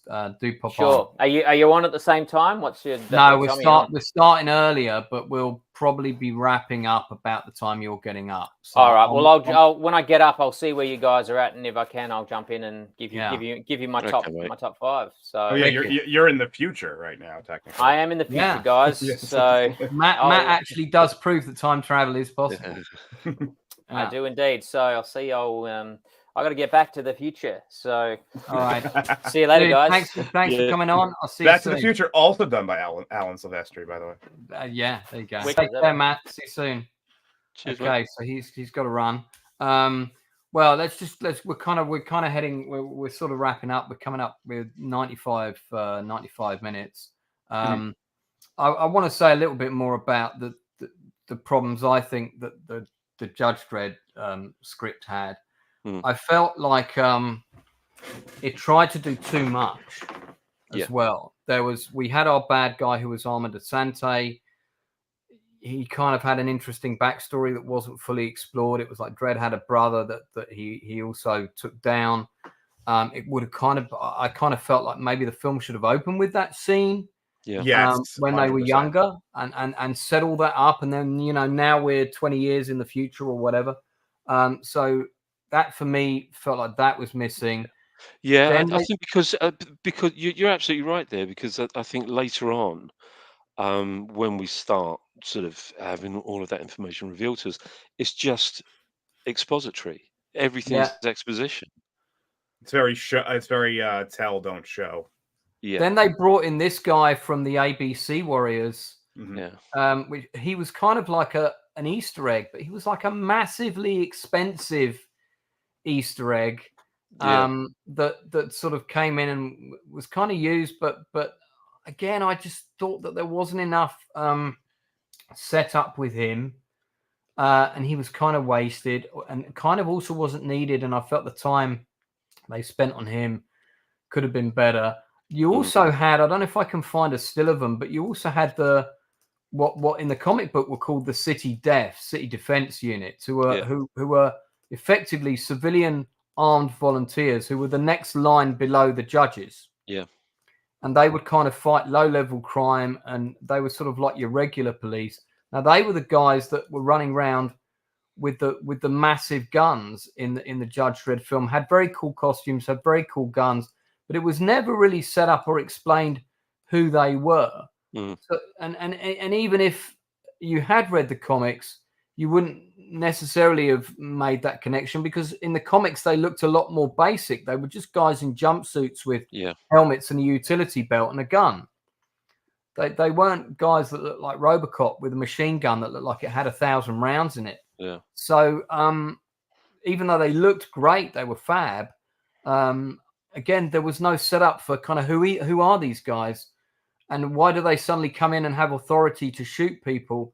That kind of really jarred in the movie because it was never really properly explained. We've got Mr. Zachary from Montana in the US. Thank you so much for popping in, by the way, to this stream. So that for me was something else that kind of didn't work. Then we were out in the Cursed Earth. Then we were very briefly introduced to the Angel Gang. No sooner had we been introduced to them, they were all offed.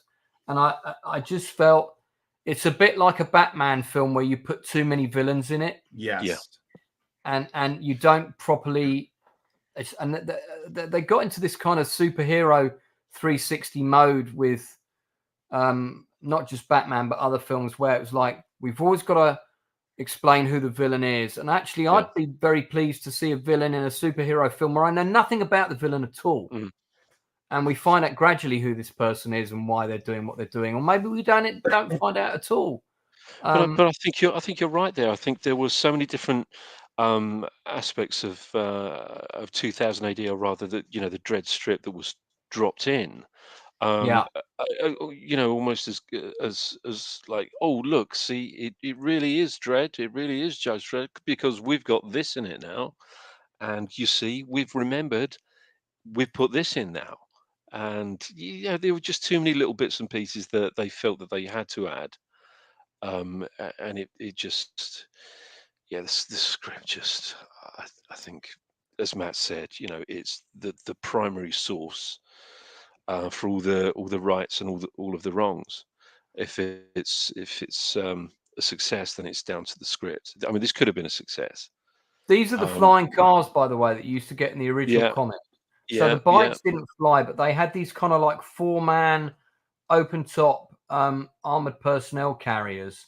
And there was a name for them. And then on top of them, you had the meat wagons as well, which also had a gun on the front because they and this is all part of the Block War strip.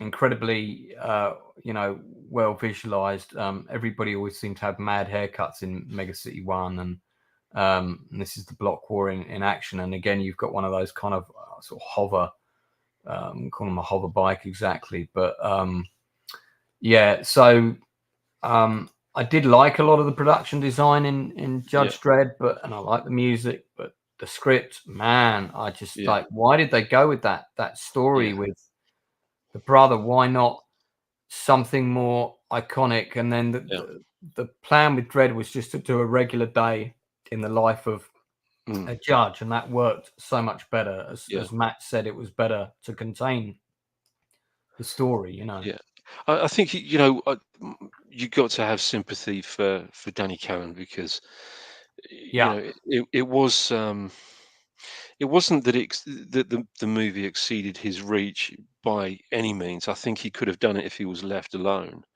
and he could have made a really decent movie. And I don't think any of this is his fault. I just don't like the idea of giving the guy the job to do, and knowing that the reason you're giving that guy the job to do is because you can manipulate him any which way you want. That's an awful way to work. I mean, one of the writers on the Judge Dredd script, on the screenplays were written by William Wisher and Steve D'Souza. Steve D'Souza wrote Die Hard. Yeah, he did. Yeah, and Die Hard 2, and numerous other scripts. But the story was by Michael DeLuca and William Wisher. And then I'm sure on top of that, there was probably a lot of other people getting their fingers in. Danny Cannon doesn't have any writing credits at all, so he was clearly brought in to direct it. It wasn't like I don't think he had much input in terms of the script. No, but that's exactly it. I mean, they were bringing a director in that, had no real sort of weight behind him, so he couldn't say, this bit really stinks. We've got to sort this scene out. This doesn't look good. This isn't going to look good. So we need some rewrites here. So he was a director that, in essence, had no authority. Yeah, I think that's and that's a great shame. I think that's fair. Final thoughts on the two movies, Judge Dark. Well, I can't really disagree with either of you on the fact that there was way too much involved with the first one. It almost felt like it was a television series. They were trying to cram everything in at once. Like, it was originally scripted out as such, but they didn't want to do it that way.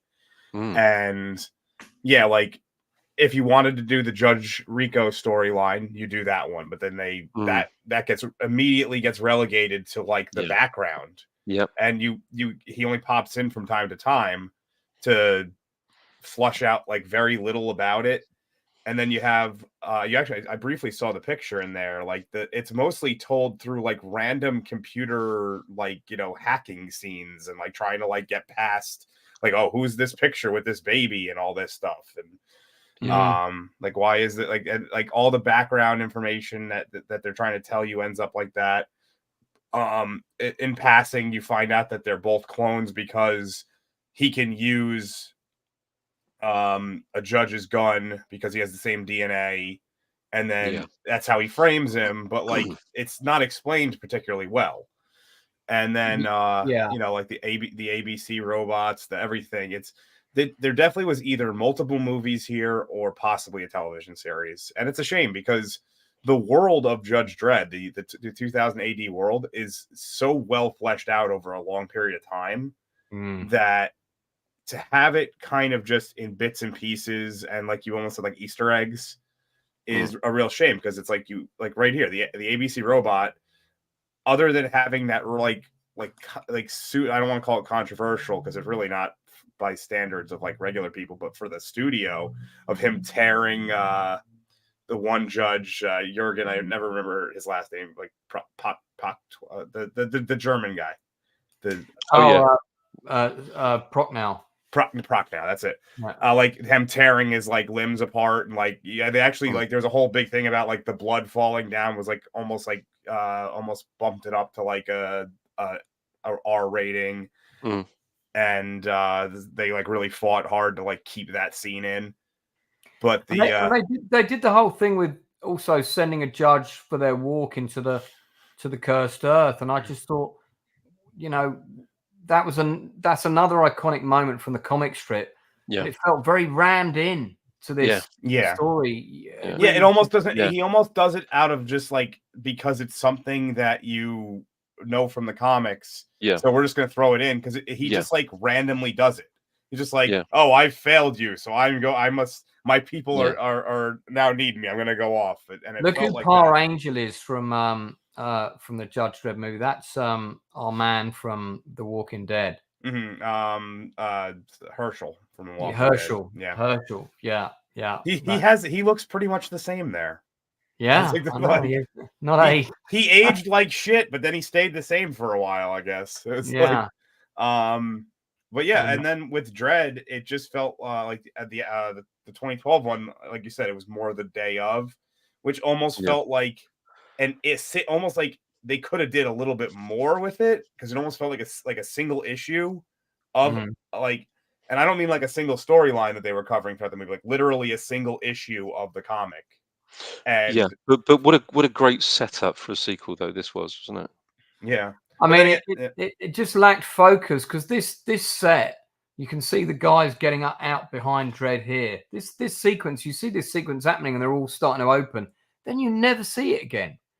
And, they have like that one super creepy scene with the eye opening and like the hand coming up, and that's it. And then then he's in his fight with Janice, and then the building blows up.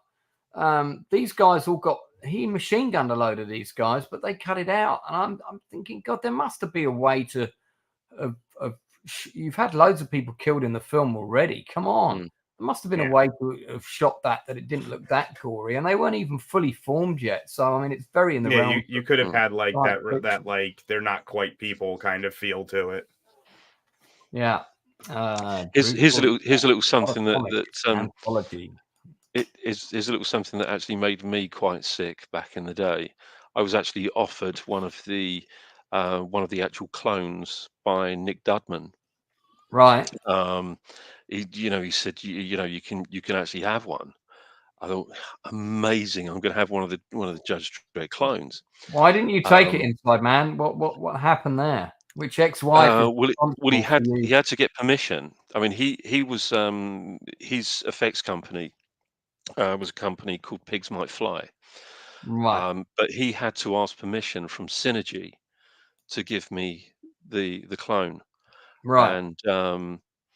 And they didn't give him permission to give me the clone. So instead, he gave me Stallone's head with the Dredd helmet on it.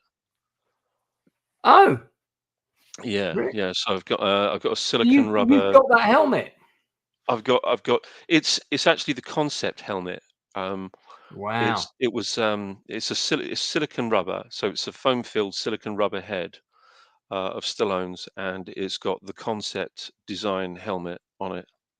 Wow. Yeah. That's a pretty cool oh shit, we've got to give away our prop, haven't we? Yeah. We nearly forgot. So we've got a prop that we are going to give away from the Dredd movie. It's not the car. It's not the car, guys. Yeah, it's not this red car. It's the sign from the Dredd movie for anyone who. I'm gonna ask a question, chat, and it's fastest fingers first. Now, if you're based in the States, there may be some issues getting this prop to you, so you might not get it for a while because it's a bit difficult to post. But we may be able to get somebody to take it over when they go over. We do have a. I've got a question for you. That was one of the last days of filming this. That's a good shot of the set, so you can see how far back that set went, and I can tell you that set went up about probably about 150 feet inside man up from that, I would say. Are you talking in terms of depth or height? No, in terms of height, it went up about 150 feet out of that frame. I remember because you could see the curves of the city blocks as you went back. They did that forced perspective thing with the flat. They were huge. They were really huge. Yeah. I can't say 150, but I mean big. Yeah, big, very big. Yeah. Yeah, so I think overall the Carl Urban one has won. That's a good shot of Dredd there. He really looks like him from the comic there. Yeah. In that shot. I think that the Lawgiver bikes could have been a bit better used in both movies in terms of their abilities that they could do because they had their own sort of onboard computer system. They were almost like AI. The Lawmaster. The Lawgiver is the gun. Sorry, the Roadmasters. Sorry, Lawmasters. It's late. Okay, so I've got a question. I've got a question for the prop. This is a good question.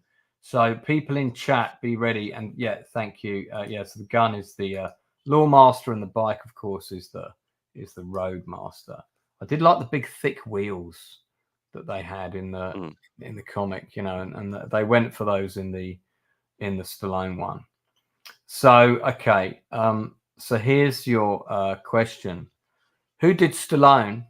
So be ready. Remember, first person in the chat to type the correct answer, and if you do the wrong spelling, I'll not accept the answer. So the name needs to be spelled correctly.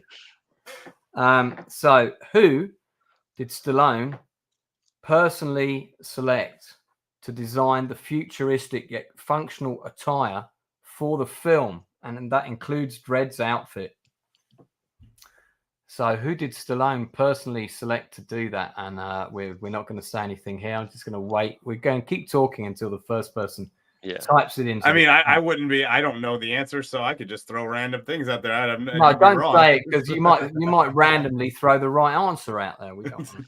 I'm just saying I could randomly throw things out. And it wouldn't matter because I have no idea.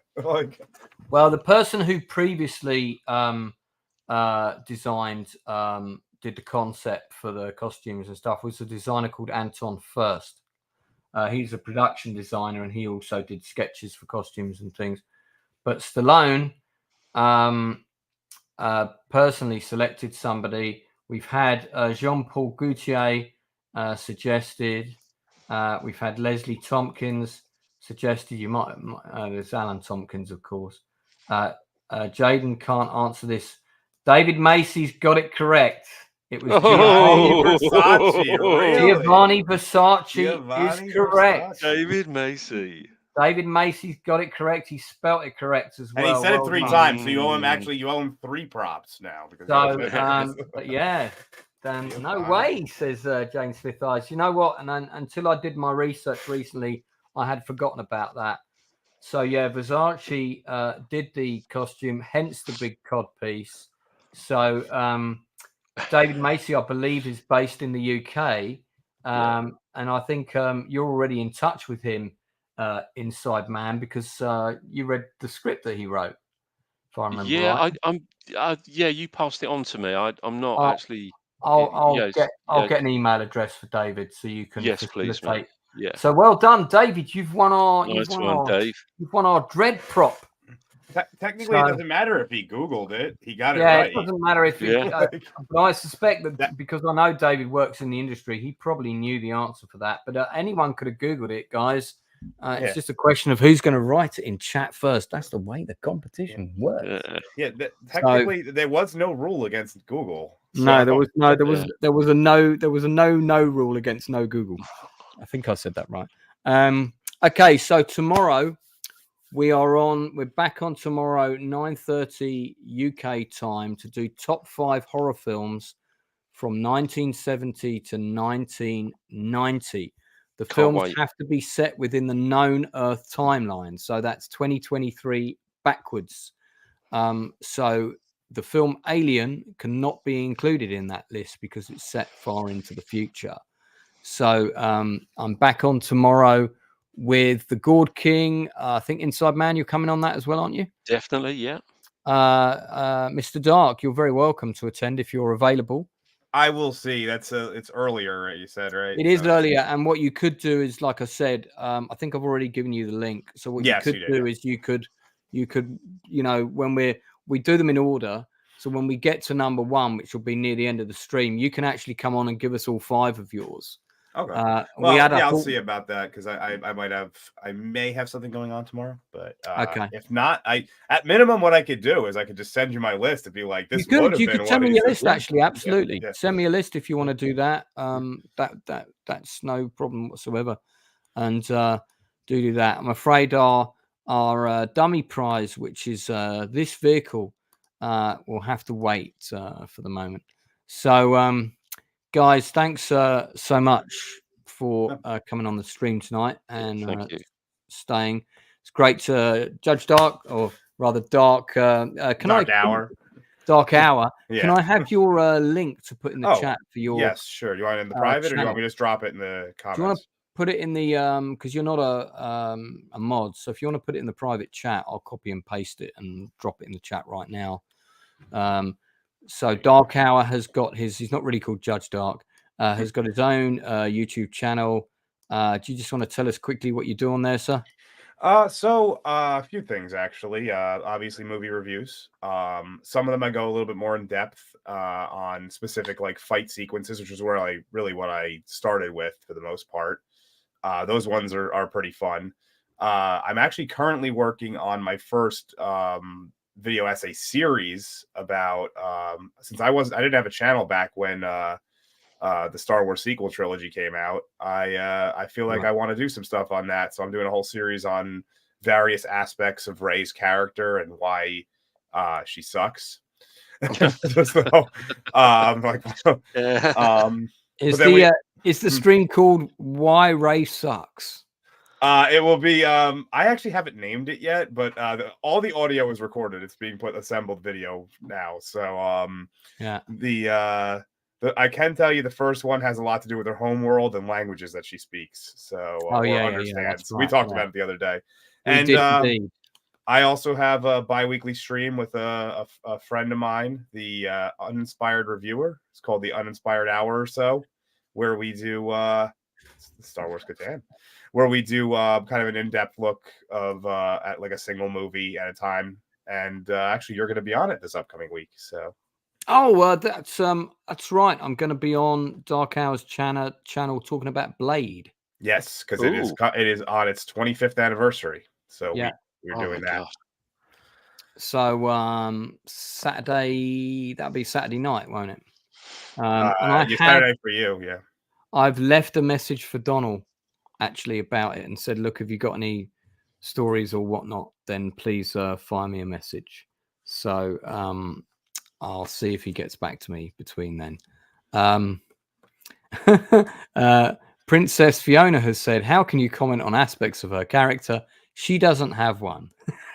Well, it might be quite a short stream. Who knows? It's going to be multiples. The first one's about 14-15 minutes, and it's only about 2 particular things. It's probably going to end up being about 4 or 5 episodes. I figured go episodic since it's about a Star Wars topic. I'm going to go episodic with it. So, Yeah, I mean, the thing that annoys me about her storyline, and I think Mauler did a video that covered this really well because it's one of the first ones of his that I watched, is that none of the abilities that she has have been earned, and she's just brilliant and fantastic at everything, and she starts here and she just goes up.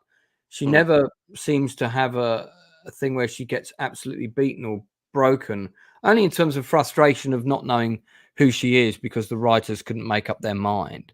And it wasn't until I think I'd seen the third film that I actually realized that there was no, it wasn't like you've got the biggest franchise in the universe, literally, and the decision is made, we're going to make 3 new films. So you would think that the key people, which would be George Lucas, even though it was no longer his baby, Kathleen Kennedy, and the first director, and the other directors really should have been picked if there were going to be 3 different directors. Yeah. All should have sat down and they should have talked through the story beats and said, this is what's going to happen in the first film. Then we're going to do this. Then we're going to do this. Okay.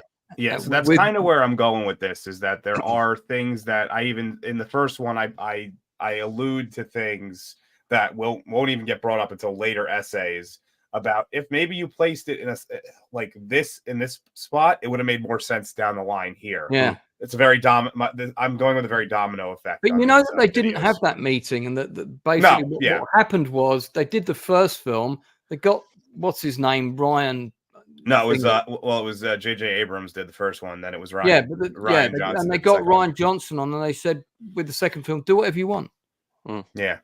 Well, he tried. I always say this. His problem was he was trying to end the trilogy in the middle. He was trying to make the finale film as the second film. And it's got the slowest space chase in history, with the cargo ships and whatnot. And then they do that thing where they destroy the vessel. And it's like, you could have done that with a smaller ship with one guy at any time. Mm-hmm. Like, but don't you think even when episode 7 was announced, and there was no screenplay or anything like that, and what they were doing was writing the thing on the fly, based on artwork, some nice pieces of artwork that were done by concept artists. Oh, that looks good. How can we incorporate a scene that looks like that into our story? Yeah, that's how they write. That's how they write a Star Wars movie. Great. Because the final battle in the third movie, we're going very off topic here. People watching, but for the Judge Dredd stuff, watch the previous 1 hour 50 minutes. And I'll put in brackets Judge Dredd plus Star Wars trilogy. But the third film, I remember when I saw the first 2 biggest screen, Central London. By the time I'd done the second movie, I felt like the abused boyfriend that had been proper fucked over. Yeah. So the third one was like, I'll go and see it at my local Cineplex. And there was no one there. There were like 30 of us. Yeah. And, I had my Star Wars baseball jacket on, and I was wearing it a bit sort of warily, thinking, is it maybe the third one will be good? Because, JJ did the third one, right? Yeah. Yeah, he took it back. But he spent the entire film trying to undo everything from the previous one, which had spent that entire film trying to undo everything that he started. So it was this chain reaction of stupidity. Yeah, and it was just like Princess Leia getting blown out into space, and then she's still alive. That was hilarious. That was the perfect ending for her. Leia Poppins. Yeah, we all called her Leia Superman, but that should have been when she got killed. But that's Disney for you, though, isn't it? I mean, reverse alchemy turns solid gold into shit. Yeah. Yeah. But that's the project I'm going with. I decided I wanted to have some fun with that, and I'm pretty excited. It's because it's not, as much as I like doing movie reviews, the time sensitivity of movie reviews is very stressful sometimes, because it's when you don't get it out within 2 or 3 days, it's like you might as well not even do it. I just do a live gut reaction. I just go on and I go live, and I've got my gut reaction for Ahsoka all ready for tomorrow. By the way, when is Ahsoka available? Does anyone know? I think in a half hour. In a half hour? Yeah. Shit, I'm not going to bed. I've got to stay up and watch it and drop my review then. Oh man, that's is it really available in 30 minits? I believe it goes live at 9 p.m. right? Maybe it did already, a half hour, 8 p.m. Eastern. So chat, does anybody know if Ahsoka has dropped yet? Because I do actually want to watch that. Did Admiral Akbar get killed off screen? Is that? Oh, hang on. Did that actually happen? Did they kill him off screen? Yes. Well, they killed him. He was on screen, but it was very it was very anticlimactic. He just gets it's in the sequence where Leia flies back. He gets just blown out, and you never see him again. Oh, he should have at least gone, "It's a trap." Yeah, that. Or he should have went to go say it, and there was no air in his lungs, so it was just. Yeah. That's So Princess Fiona's saying it goes live in 25 minutes. I don't know if that's for the UK as well. I've got the last 20 minutes of The Martian to watch, so I'll do that. There you go. You got 20 minutes to burn. Then I'm going to be watching 2 episodes of Ahsoka. Then I've got to do a live reaction. Then I'll go to bed. So that should bring me nicely to about 4 o'clock in the morning UK time. Excellent. Okay, Inside Man. Anything else to add before we? Yeah, just slightly on Dredd. I mean, if anyone's let's go back to Dredd. Yeah, if anyone's not seen the Future Shock documentary, that's so good. It's absolutely fantastic. And also, there's a brilliant book by Pat Mills called what's it called now? It's called Be Good, Be Pure, Be Vigilant, Behave. By Pat Mills, one of the developers of Judge Dredd and creator of 2000 AD. A fantastic book. Really well worth a read. I think it came out last year. And it goes through the whole history of 2000 AD and all the stuff that he did before and the stuff that he's doing now. A really, really good read. But yeah, Future Shock. If you haven't seen that documentary, give it a go. It's fantastic. I'm annoyed I didn't find this image earlier, because this was the image I was looking for to contrast the other. This is the Mega City one from the comics for sure. Yeah. It certainly looks a lot more like it. Yeah. And there are, I don't know if you noticed, but this building on the right, this is an Easter egg. If you look, you can see that this is actually a guy's head, and he's got goggles that he's wearing. If you saw it from the front, it would be a face. That's actually a Mega City block in one of the comics, and it, because all the blocks are named after famous people or infamous people, Jack the Ripper block or whatever silly names that come up occasionally. But and that one it's named after one of the Stock Aitken and Waterman singers from the Bill Astley block or something like that. Yeah.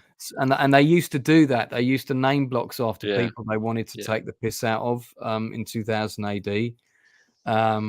So we've got an Australian in the house, another one, but not in time to chat to Matt because he's gone now.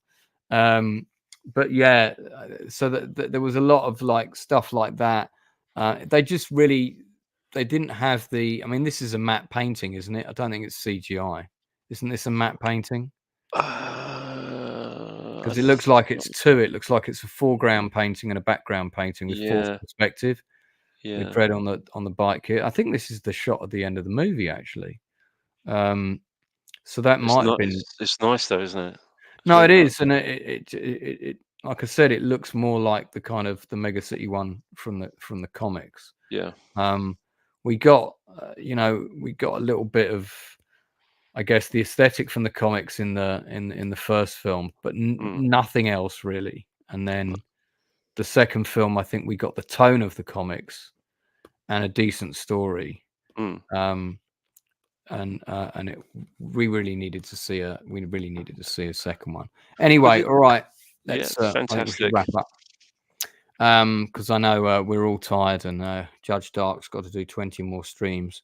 So I don't have any more today. It's like I don't have one until actually I don't have one scheduled till Saturday, but I do have editing to get to.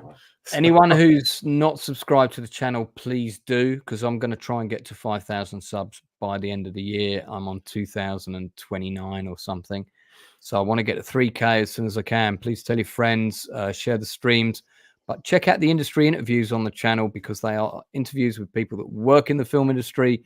We've got a lot of actors on there, but we've got people in other jobs as well, and I'm trying to interview everybody in every job on a film set. So eventually they're all going to be on there. Lots of useful advice for anybody who wants to get into the industry.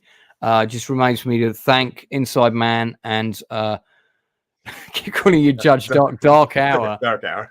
Yeah, you can call me Judge Dark. I actually kind of like it. I'm kind of Judge Dark is cool, that ahead of time. Thanks for coming on the stream, and Pleasure.